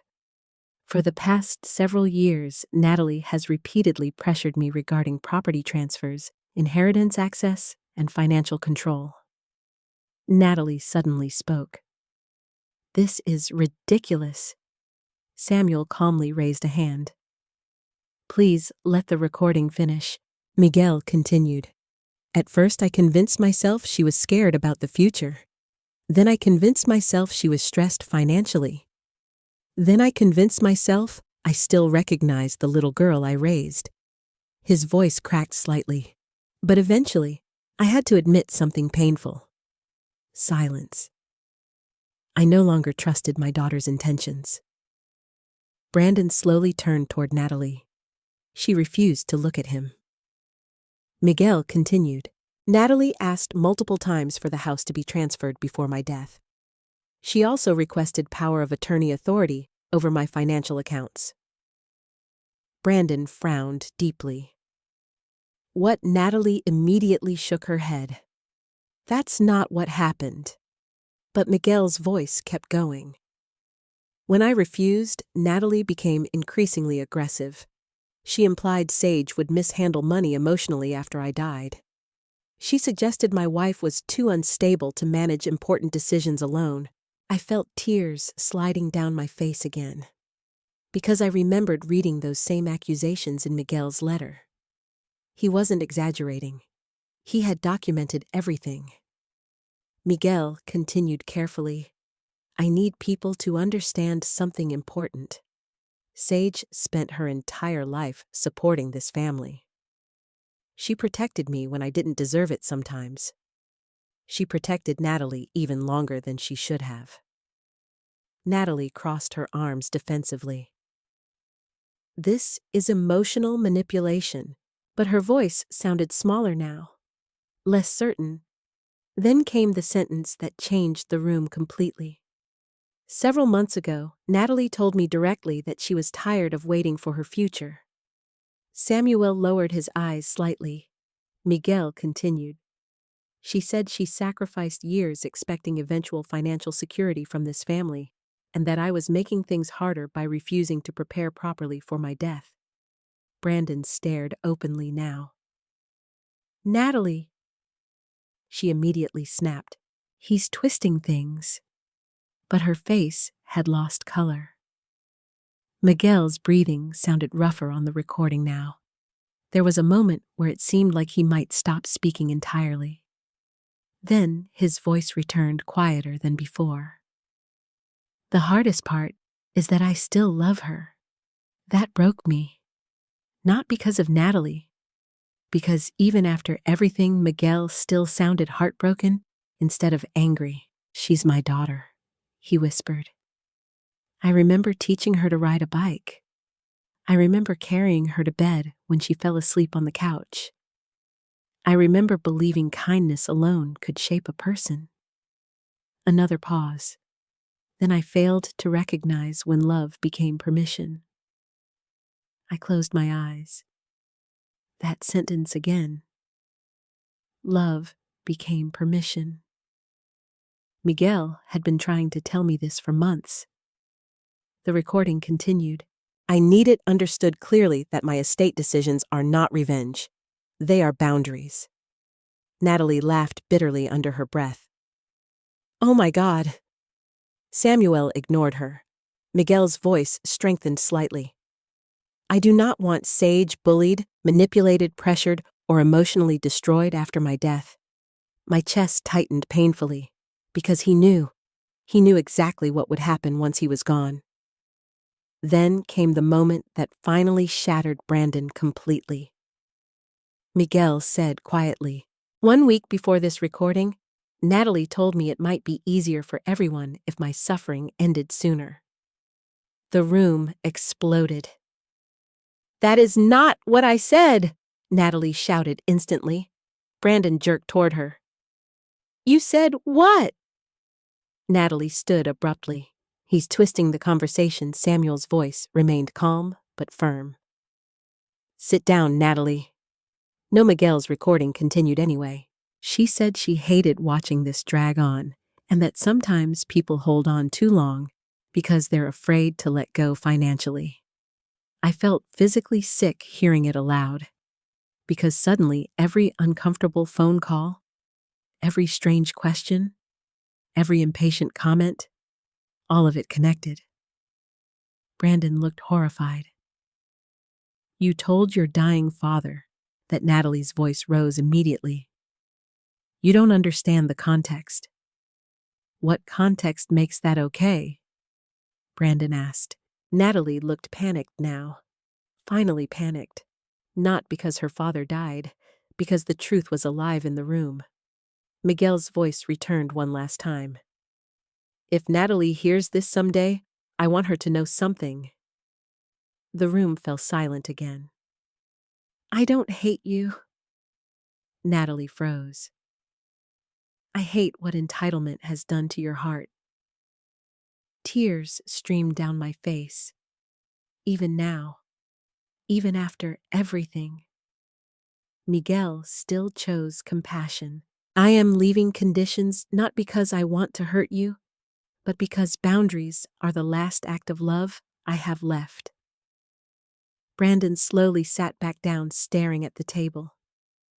Miguel continued, If you truly love your mother, you will stop fighting her. You will stop measuring grief in dollars. You will let her live the rest of her life in peace. Then came the final sentence. And I don't think anyone in that room breathed while hearing it. But if you continue choosing cruelty after I'm gone, then you will prove I made the right decision. The recording ended. Silence swallowed the room. Nobody moved. Nobody spoke. Natalie stared at the dark recorder like it had betrayed her personally. Finally, she whispered, He was sick. Samuel folded his hands calmly. He was coherent. He was emotional. He was honest. Natalie turned toward me sharply then. You did this. I looked at her for a long moment. No, I answered quietly. Your father finally stopped lying to himself. Her face twisted with anger instantly. You're enjoying this. The accusation stunned even Brandon. Jesus, Natalie, he muttered. She ignored him completely.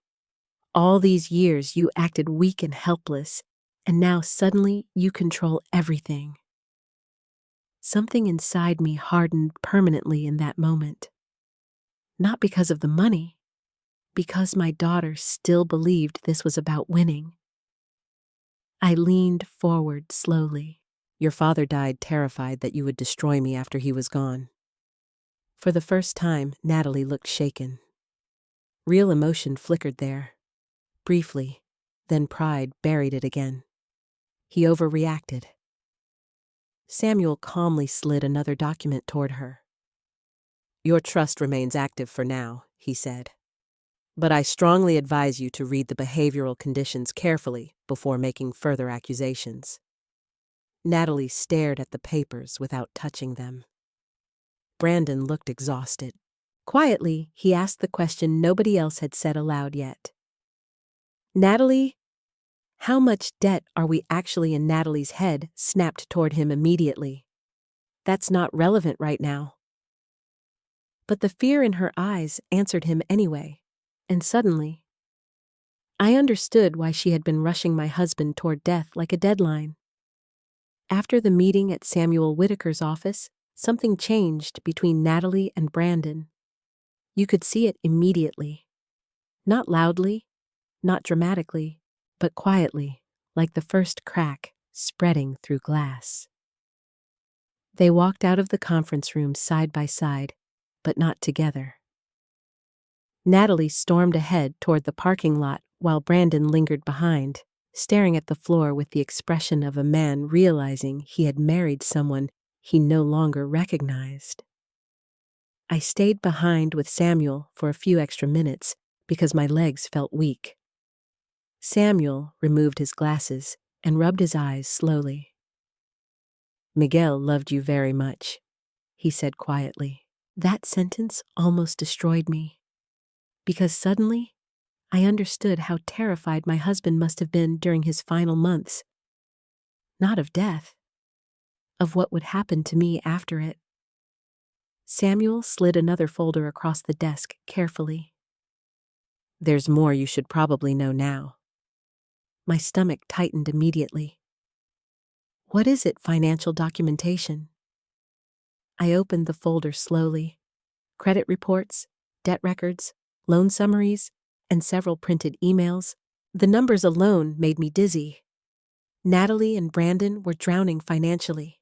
Credit card debt, private loans, overdue balances, investment losses, luxury vehicle payments, a failed business venture tied to a boutique wellness company Natalie had invested in 18 months earlier. Total debt nearly $400,000. I stared at the paperwork in disbelief. How is this even possible? Samuel sighed quietly. Miguel discovered most of it about 6 months ago. That explained everything.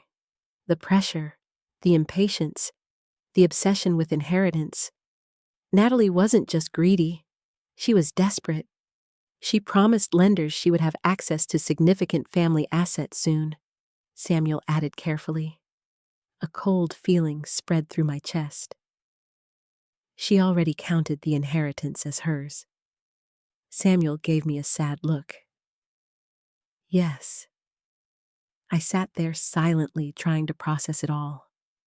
Miguel had died knowing his daughter viewed his death as financial rescue. No parent deserves that heartbreak. Samuel handed me another printed document. This was sent accidentally to Miguel's email by a real estate broker. I looked down. The message read, "Once your father passes, we can move quickly on listing the Santa Fe property if your mother agrees, or if ownership transfers allow alternative handling." My hands started shaking. The date on the email was 3 weeks before Miguel died. 3 weeks. Natalie had been discussing the sale of my home while her father was still alive. I felt physically ill. Samuel spoke gently. Miguel never responded to the broker, but he saved everything. I closed my eyes. For the first time since the funeral, anger finally pushed through the grief. Not explosive anger. Worse. The quiet kind. The kind built from betrayal. When I got home later that afternoon, the house felt different. Not emptier. Clearer. Like Miguel's absence had removed the final illusion protecting me from reality. Rosa was already waiting on the porch with grocery bags. The second she saw my face, she frowned. "What happened?" I handed her the folder silently. She sat beside me at the kitchen table, reading through the documents one by one. Then she whispered, "Oh, Sage." She planned to sell the house. Rosa looked horrified. While Miguel was dying, I nodded slowly. Rosa set the papers down hard. That girl has lost her soul. I flinched slightly at the sentence, because no matter what Natalie had done, hearing someone speak about my daughter that way still hurt. That evening, Brandon called unexpectedly. I almost didn't answer, but something told me I should. Hello, silence for a moment. Then Sage. His voice sounded exhausted. "Yes, I'm sorry to bother you. You're not bothering me." Another silence. Then Brandon asked quietly, "Did Miguel really know about all the debt?" I closed my eyes briefly. Yes. Brandon let out a shaky breath. "She told me her parents were helping voluntarily." My heart sank. "How much did you know?" Not everything, he admitted. I knew about the investment losses. I didn't know she'd borrowed more money afterward. I could hear movement in the background, like he was pacing. She told me inheritance planning was normal. She said Miguel wanted to help us get stable before retirement. Retirement. The word nearly made me laugh bitterly. Miguel never even got retirement. He worked until his heart failed. Brandon spoke again, quieter now. She really laughed at the funeral, didn't she? The question hurt more than I expected. Yes. Long silence. Then I wanted to believe people were exaggerating. They weren't. I heard him inhale shakily. I don't know who she is right now. Neither did I. Or maybe the truth was worse. Maybe we both knew exactly who she was and simply didn't want to admit it. Before hanging up, Brandon said something that stayed with me. I think your husband was trying to save everyone from something. After the call ended, I sat alone in Miguel's workshop for nearly an hour. The workshop still smelled like wood stain and motor oil. His tools remained perfectly arranged on the wall exactly where he left them. I ran my fingers over the handle of his hammer. A simple old hammer worn smooth from decades of honest work. Miguel built homes. Natalie built illusions. And now, those illusions were collapsing. The next morning, Natalie showed up unannounced again.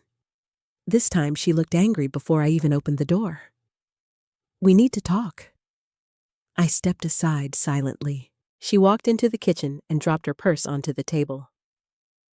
I can't believe you humiliated me like that. I stared at her. Humiliated you at the lawyer's office? Something inside me nearly snapped. Your father died, Natalie. This isn't about Dad anymore. There it was. Finally. Honesty. I crossed my arms slowly. Then what is it about? She hesitated. Then frustration burst out of her all at once. I have people expecting payments. The room went silent. I looked at her carefully. You promised people money you didn't have. You don't understand how hard things got, how hard I asked quietly. Hard enough to wait for your father to die. Her face twisted instantly. That's not fair. No. My voice cracked slightly. You discussed selling my house before Miguel was even buried. Her eyes widened. Who told you that? The broker's email. Natalie froze, and in that moment, I knew the email was real before she even spoke again. That wasn't finalized, she muttered weakly. I stared at her in disbelief. You planned my future without asking me. I was trying to solve problems. You were trying to spend money that wasn't yours yet. Natalie slammed both hands onto the table suddenly. Dad owed me. The words echoed through the kitchen. I felt my heart physically ache. Owed you? Yes, she shouted. I spent years waiting while you two sat on all this property and money acting poor. My God. Miguel worked himself nearly to death, and somehow his daughter believed restraint was deception. Tears burned my eyes. Your father sacrificed everything for you, and I sacrificed too. What exactly did you sacrifice? I whispered. Natalie opened her mouth, then stopped, because neither of us knew the answer. Finally, she looked away and muttered something quietly. You have no idea how embarrassing it is watching everyone else move ahead while you're stuck. There it was, not survival, comparison, envy, entitlement, the true poison underneath everything. I suddenly saw my daughter clearly for the first time in years. Not evil, not monstrous, just hollowed out by greed, insecurity, and resentment until love became secondary to lifestyle. And somehow, that realization hurt even more. I wish I could tell you that after our fight in the kitchen, Natalie finally broke down and admitted she needed help. I wish I could say she cried, apologized, or even showed one honest moment of shame. But some people don't collapse when the truth corners them. They attack. and Natalie attacked hard. It started 3 days later. Rosa called me early that morning while I was watering the plants on the back porch Miguel built years ago. "Sage," she said carefully, "have you checked Facebook today?" Immediately my stomach dropped. "No." Long silence. "I think you should. I didn't want to." God knows I didn't want to. But after we hung up, I opened my laptop slowly at the kitchen table. The same kitchen table where Miguel used to drink coffee before sunrise every morning. And there it was.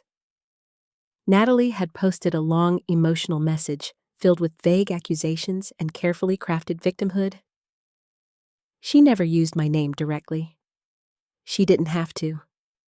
My father spent his final months isolated and emotionally manipulated by people who benefited from controlling him. Another line read, "Sometimes elderly people become vulnerable to influence when they are sick and afraid."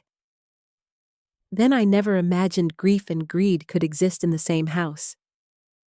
Greed. I stared at the screen in disbelief. Hundreds of comments flooded underneath. Some people offered sympathy. Some asked questions. A few even defended Natalie automatically, because society loves stories about cruel stepmothers and manipulated fathers. Nobody knew I was the villain she was describing, but I knew. And so did she. My hands trembled so badly I nearly dropped the computer. For several minutes, I just sat there staring at Miguel's empty chair across from me. Then quietly, I cried. Not because strangers online believed lies, because my daughter was publicly burying me while I was still mourning her father. That afternoon, 2 distant cousins called, asking strange questions about Miguel's final months. One asked gently whether I had helped influence estate decisions. Another awkwardly mentioned family tensions.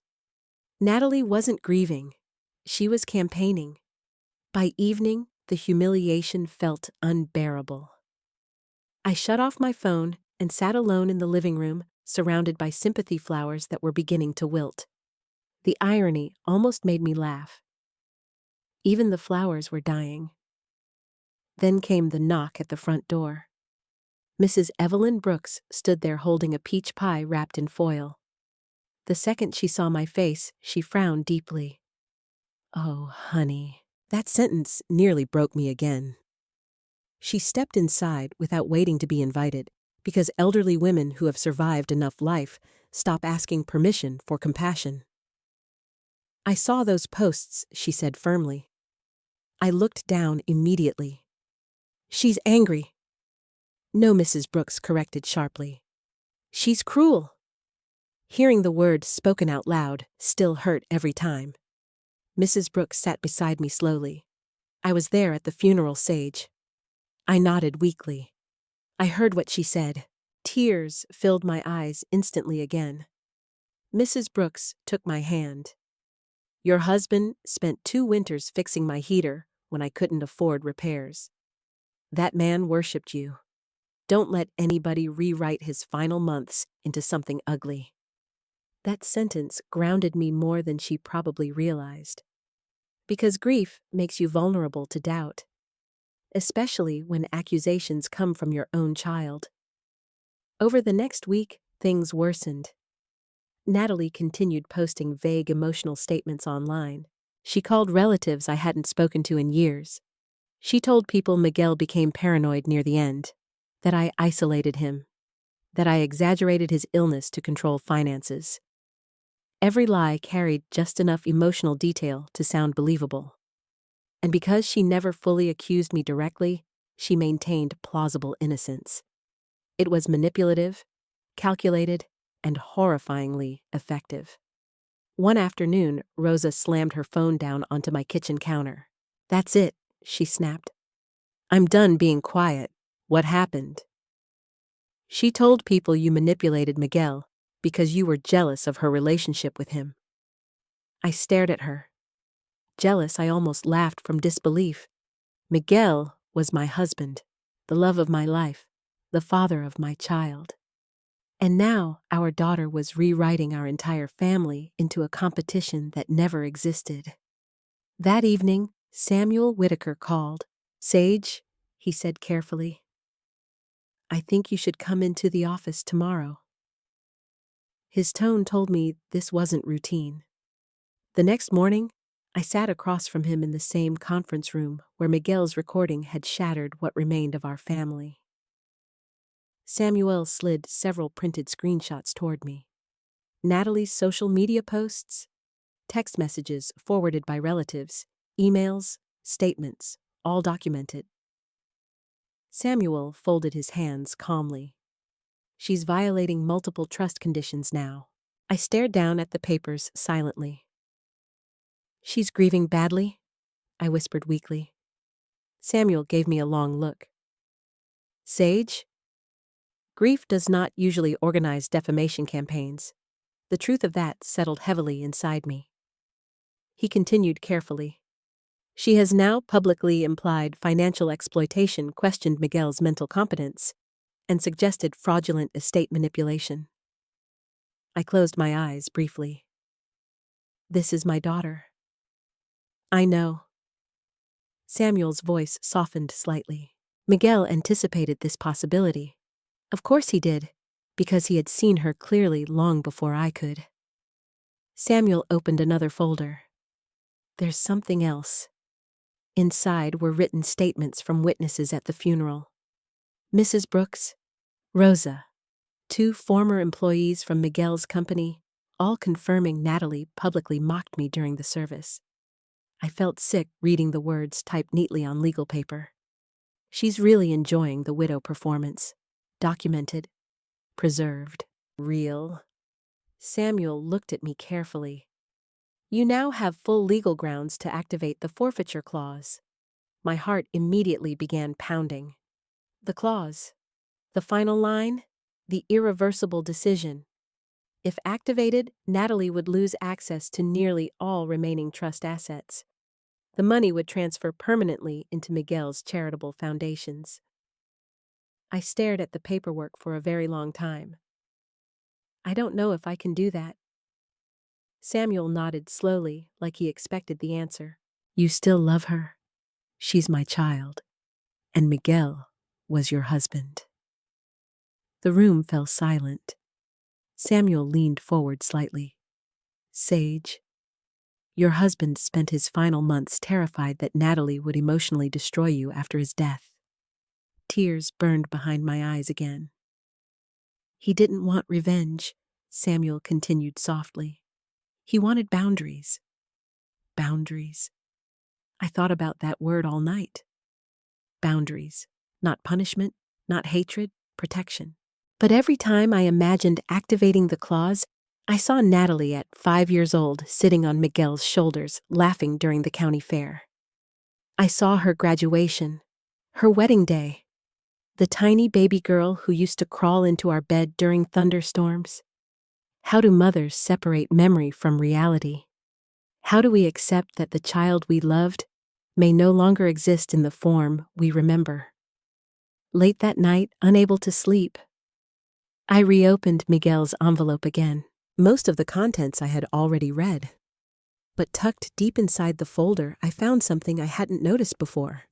A second sealed letter. Smaller. Thinner. On the front, written in Miguel's shaky handwriting, were 4 words, "For Natalie, final chance." My breath caught instantly. A final chance. Even after everything. Miguel still couldn't stop being her father. And suddenly, I realized something. Before I decided whether to destroy my daughter's inheritance, I needed to know whether there was still any humanity left inside her at all. I stared at the sealed letter for nearly an hour before opening it. For Natalie, final chance. Even after everything she had done, Miguel still believed there was a chance. That was who my husband was until the very end. A man who kept leaving doors unlocked for people who had already walked away. The next morning, I called Natalie. She answered on the 3rd ring. What, no hello? No warmth, just irritation. "I need you to come by the house." A pause. Why your father left something for you? Silence. Then immediately, what kind of something? Of course, that was her first question. A letter? Another pause? When tonight? She sighed dramatically. Fine. When I hung up, I sat quietly at the kitchen table holding Miguel's letter in both hands. I kept wondering what he had written. A warning? An apology? A goodbye. Part of me was terrified the letter would somehow soften everything again. Because despite all the evidence, despite the lies, despite the humiliation, some broken part of me still wanted my daughter back. Natalie arrived just after 7 that evening. Brandon came with her, though he looked like a man walking into a courtroom instead of a family home. The tension between them had become visible now. Not just subtle discomfort. Distance. Natalie walked inside without removing her sunglasses, even though the sun had already set. I don't have long, she said immediately.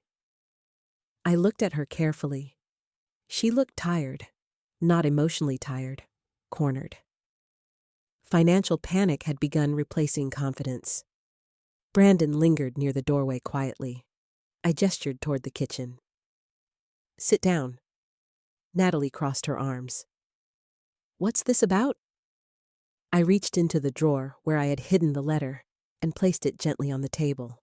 The moment Natalie saw Miguel's handwriting, something flickered across her face. Real emotion.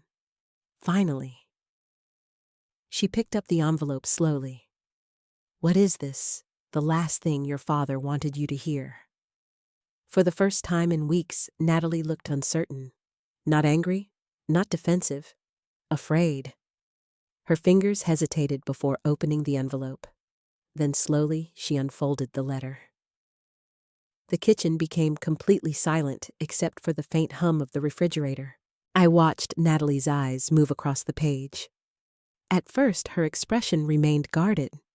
Then gradually, something changed. Confusion, pain, memory. Miguel had written differently in this letter than in the legal documents.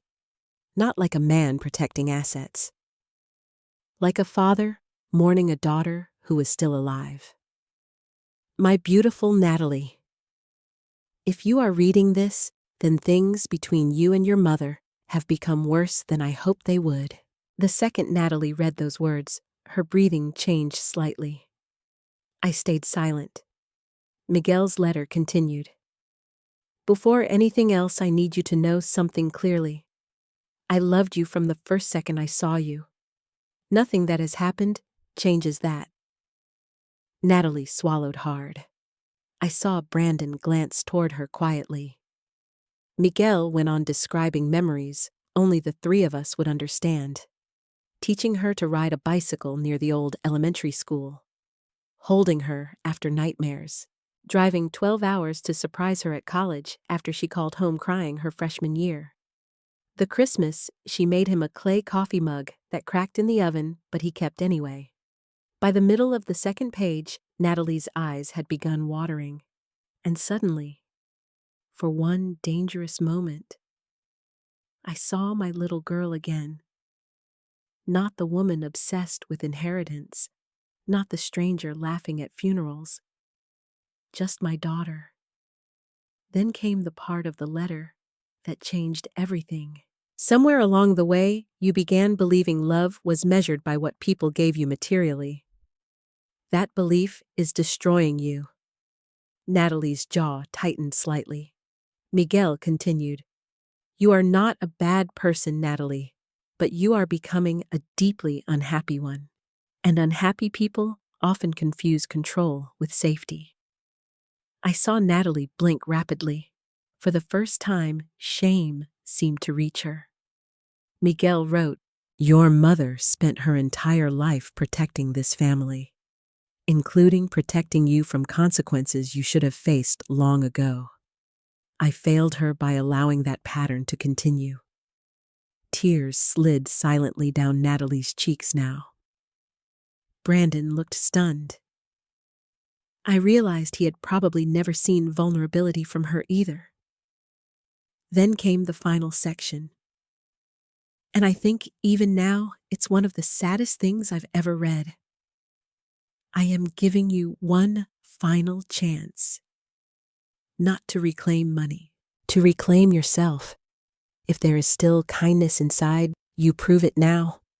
Apologize to your mother sincerely. Stop fighting her. Remove the lies. Let her grieve in peace. Accept help. Accept counseling. Accept responsibility. And if you do those things, I believe healing is still possible. But if you continue choosing pride over love, then I will know I failed to teach you what truly matters in this life. The room remained silent after Natalie finished reading. She stared at the last page for a very long time. I honestly thought she might finally break. And God help me. Part of me desperately wanted her to. I wanted tears, truth, regret, anything human. Finally, Brandon spoke softly. Natalie. She slowly lowered the letter. For a few seconds, her face looked completely exposed, like all the anger had drained out of her. Then something colder returned. Defense, pride, resentment. She folded the letter carefully once, twice, then looked directly at me. He always blamed himself for everything. My heart sank instantly. Natalie? He was weak, she snapped suddenly. That was his problem. Brandon stared at her in disbelief. What are you doing right now? She ignored him. Natalie looked back at me with tears still sitting in her eyes, but now they looked angry instead of sorrowful. You turned him against me? I felt physically exhausted. No. Your father begged you to stop hurting people. He treated me like some criminal. You threatened him. I was desperate. You mocked him while he was dying. Natalie slammed the letter onto the table. You have no idea what pressure feels like. Something inside Brandon finally broke. No, he said quietly. I think your father did. Natalie whipped around toward him. Excuse me? Brandon looked pale now. He was dying, Natalie. So now you're taking their side too. There aren't sides. Brandon exploded suddenly. Your father begged you to be decent. The room fell silent. Natalie looked stunned that he raised his voice. Brandon pointed toward the letter. He literally handed you a way back, and you're still acting like the victim. For one brief second, I thought Natalie might finally collapse emotionally. Instead, she laughed bitterly, then slowly, deliberately. She tore the letter in half. I gasped. Brandon stared in horror. Natalie ripped it again and again. Pieces of Miguel's final words scattered across the kitchen table like ashes. There, she said coldly. Now we're done pretending. I couldn't breathe, not because of the inheritance anymore, because in that moment, I finally understood something terrible. Miguel had already given Natalie every chance love could possibly offer, and she destroyed those chances with her own hands. Brandon stepped backward from her slowly, like he no longer recognized the woman standing there. Oh my God, he whispered. Natalie looked at me with exhausted fury. You think this changes anything? I stared at the torn pieces of Miguel's letter lying between us. Then I looked up at my daughter. And for the first time in my life, I stopped seeing someone who needed protection. The next morning, I gathered the torn pieces of Miguel's letter from the kitchen table and placed them carefully into a small envelope. My hands were steady. That frightened me more than crying ever could. Because for weeks, grief had made me feel fragile and uncertain. But now, something else had begun settling inside me. Not hatred, clarity, the kind that arrives only after denial finally dies. Rosa drove with me to Samuel Whitaker's office because she refused to let me go alone. You shouldn't carry this by yourself, she said, while gripping the steering wheel tightly. Outside, Santa Fe looked painfully beautiful that morning. Bright desert sunlight stretched across adobe buildings and mountains Miguel loved with all his heart. He should have still been alive to see another winter. Instead, I was driving to decide the future of our daughter's inheritance. Life is cruel that way sometimes. When we entered Samuel's office, he immediately noticed the envelope in my hands. His expression softened. She tore it, I nodded once. Samuel closed his eyes briefly. I was afraid of that. We sat in the same conference room where Miguel's voice had once filled the silence. This time, though, the room felt colder somehow. Samuel opened a thick folder and placed several legal forms in front of me. These are the activation documents for the forfeiture clause. Even hearing the words out loud made my stomach tighten. Forfeiture. Such a harsh legal word for something that felt deeply personal. Samuel spoke carefully. Once signed, the remaining trust assets transfer permanently according to Miguel's secondary instructions. I looked down at the paperwork. Numbers, signatures, formal language, and beneath all of it, a father's heartbreak. Samuel continued quietly. This decision cannot be reversed easily. Rosa reached over and squeezed my hand. You don't owe cruelty loyalty, Sage. I swallowed hard. She's still my daughter. And you're still a human being who deserves peace, Rosa replied softly. Tears burned my eyes again. Not because I doubted Miguel anymore, but because mothers are not built to emotionally survive moments like this. We are taught to forgive endlessly, protect endlessly, endure endlessly. And somewhere along the way, many women confuse sacrifice with love. Miguel had been trying to save me from that mistake before he died. Samuel slid another document toward me. This outlines where the redirected funds will go. I read slowly through the pages. A large portion would establish the Miguel Ortiz Memorial Trade Scholarship for students pursuing skilled construction work. Another portion funded emergency housing support for elderly widows facing financial instability. I suddenly remembered all the older women Miguel helped over the years, repairing roofs, fixing plumbing, installing wheelchair ramps for free. He always worried about older women living alone after losing husbands. People forget about widows too quickly, he used to say. Now, even his money would continue protecting them. That realization nearly broke me again. Samuel looked at me carefully. You don't have to decide this second. But deep down, I already had. Not because Natalie hurt me. Because she destroyed every chance Miguel gave her to stop. The funeral, the lies, the manipulation, the public humiliation, and finally, tearing apart her father's final letter without remorse. Miguel wasn't punishing Natalie. He was acknowledging reality. Slowly, I picked up the pen. My hand trembled only once. Then I signed, Sage Ortiz. The moment the ink touched paper, something inside me cracked open. Not relief, grief. A different kind of grief. The grief of finally accepting that love alone cannot save someone determined to destroy themselves. Samuel quietly signed as witness. It's done, he said gently. I nodded silently. At that exact moment, the conference room door burst open. Natalie stormed inside. Her face looked pale and frantic.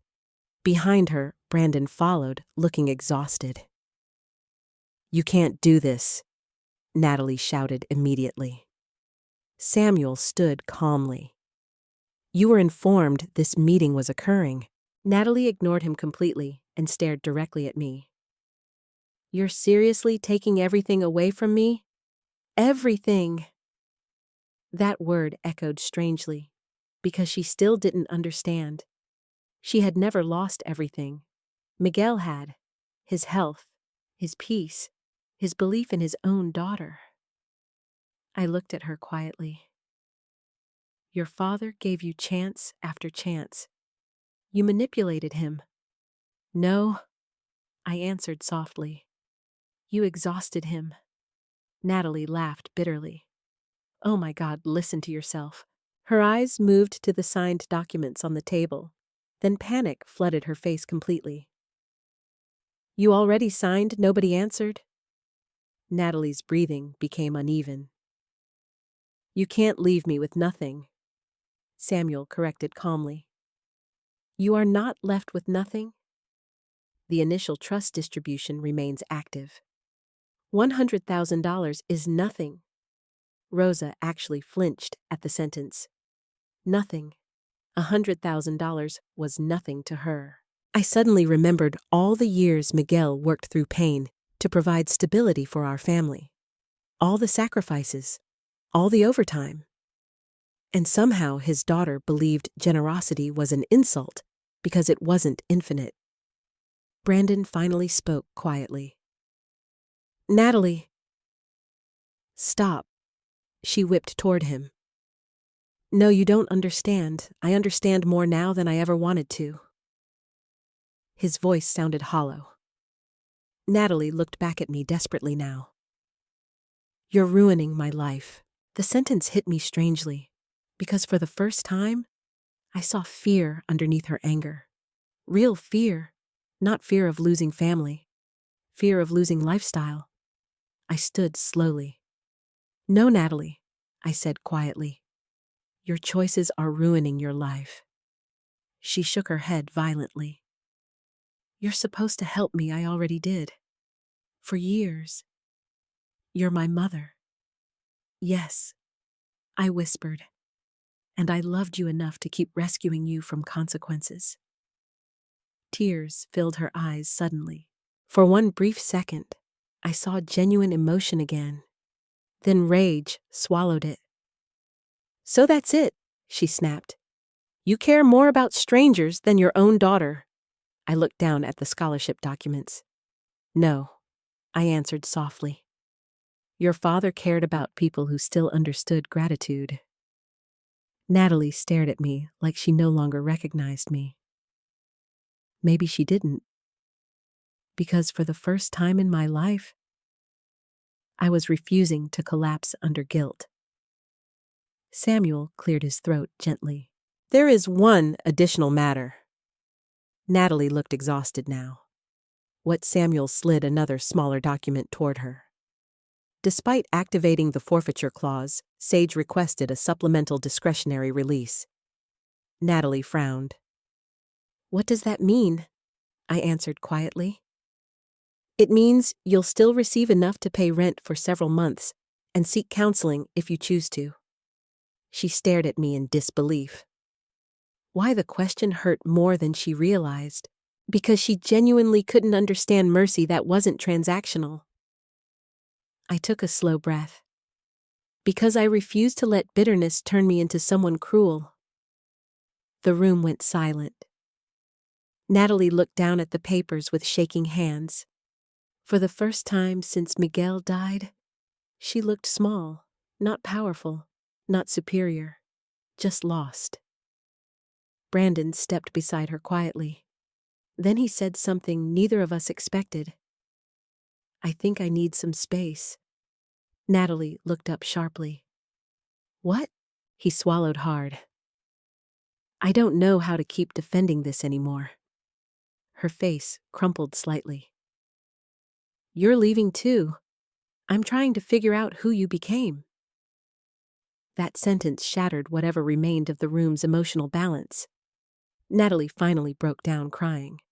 But even then, I couldn't tell whether she mourned her father or the future she thought she was owed. As Rosa drove me home later that afternoon, I stared out the window at the New Mexico sky turning gold in the distance. And for the first time since Miguel died, I felt something unexpected. Not happiness, not peace, but freedom from fear. Because my husband's final wish had never been revenge. It was for me to finally stop sacrificing myself to keep someone else comfortable in their cruelty. The strangest thing about grief is that life continues anyway. The sun still rises, coffee still brews, mail still arrives, and somehow the world expects you to keep breathing even after the person who anchored your entire existence is gone. The first few months after everything happened felt unbearably quiet. Not peaceful quiet, empty quiet. I still reached for Miguel in bed, half asleep some mornings, before remembering he was no longer there. Sometimes I caught myself listening for his truck in the driveway around dinner time. Loss becomes muscle memory before it becomes acceptance. But little by little, something inside me began healing. Not because the pain disappeared, because I finally stopped fighting reality. Winter slowly turned into spring across Santa Fe. The cold desert wind softened. The cottonwood trees behind the house began showing pale green leaves again. Miguel loved spring. He used to say New Mexico looked like God remembering color after a long sleep. One morning, about 4 months after the funeral, I stood in Miguel's workshop holding one of his old tape measures when my phone rang. It was Samuel Whitaker. "The scholarship board is ready for the first meeting," he said gently. For a second, I forgot what he meant. Then I remembered. The Miguel Ortiz Memorial Trade Scholarship.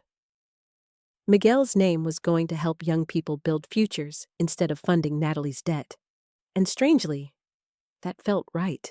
The first scholarship meeting was held at a small community center downtown.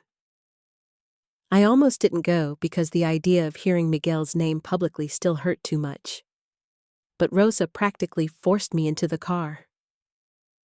"You don't get to hide from your own future," she said firmly. "That woman saved me more times than she knows." When we arrived, several people from the local trade school greeted me warmly. Samuel was there too, along with a small committee helping organize the program.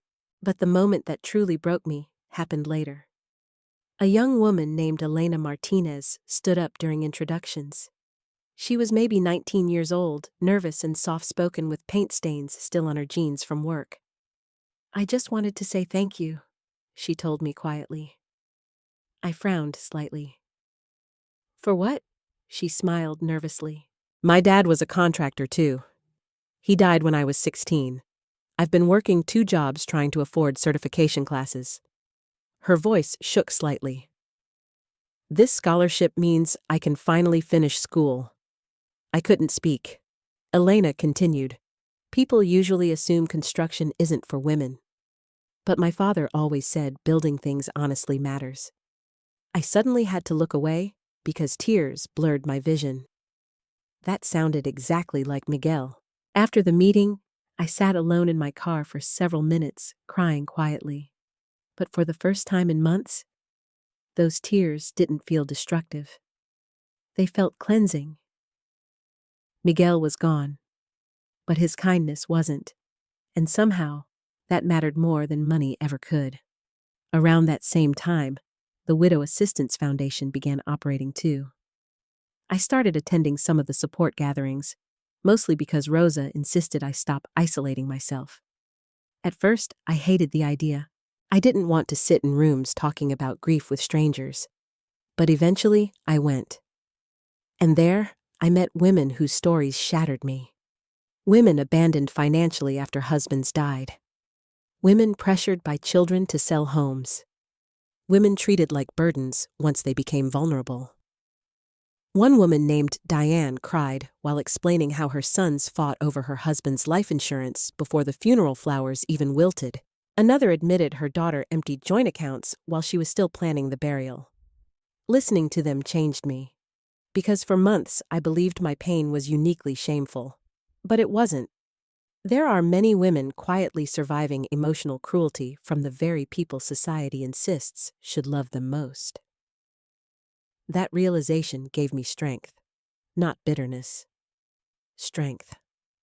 As for Natalie, we barely spoke. The silence between us became its own kind of mourning. Occasionally, she texted short messages about paperwork or logistics. Sometimes she sounded angry, other times exhausted, but the entitlement had faded slightly. Reality had finally reached her.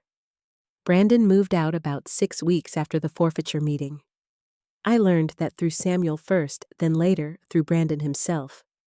One afternoon, an envelope arrived in my mailbox with his handwriting on the front. Inside was a handwritten letter.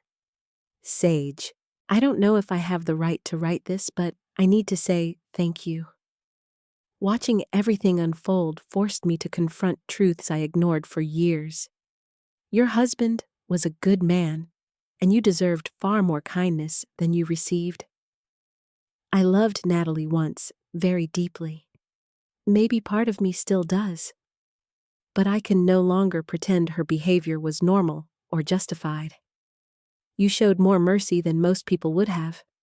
I hope someday Natalie understands that. Thank you for showing me the difference between compassion and enabling. Brandon. I read the letter twice, then folded it carefully and placed it inside Miguel's old desk drawer. Not because it fixed anything, but because it reminded me that truth eventually reaches people willing to face it. A few days later, I visited Miguel's grave alone for the first time since winter ended. The cemetery overlooked the mountains he loved. I brought fresh white lilies and sat quietly beside the headstone while warm wind moved through the grass. For a long time, I said nothing. Then finally, I whispered, "You were right. The words hurt, but they also freed me. I kept trying to save her from consequences," I told him softly. And all it did was teach her she could hurt people without losing anything. The wind shifted gently around me. I smiled through tears. "She still has time," I whispered. Maybe not for the inheritance, but for herself. Because despite everything, I still hoped someday Natalie would remember who she used to be before greed hollowed her out. That's the terrible beauty of motherhood. Even broken love keeps breathing. Before leaving the cemetery, I placed my hand against Miguel's headstone and laughed softly through tears. You know, I said, you were annoyingly wise at the end.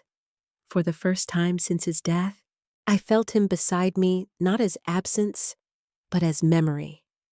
And there is a difference. As I drove home through the golden New Mexico sunset, I realized something important. Miguel's real inheritance was never money. It was dignity, boundaries, kindness without weakness, love without surrendering self-respect. And finally, after a lifetime of sacrificing myself to keep peace, I was learning how to live with those things too. If this story touched your heart, tell me. In the comments, do you think Sage did the right thing by protecting herself, even from her own daughter? Have you ever seen someone confuse love with permission to hurt others? Please like this video, subscribe for more emotional family stories, and share where you're watching from and what time it is there.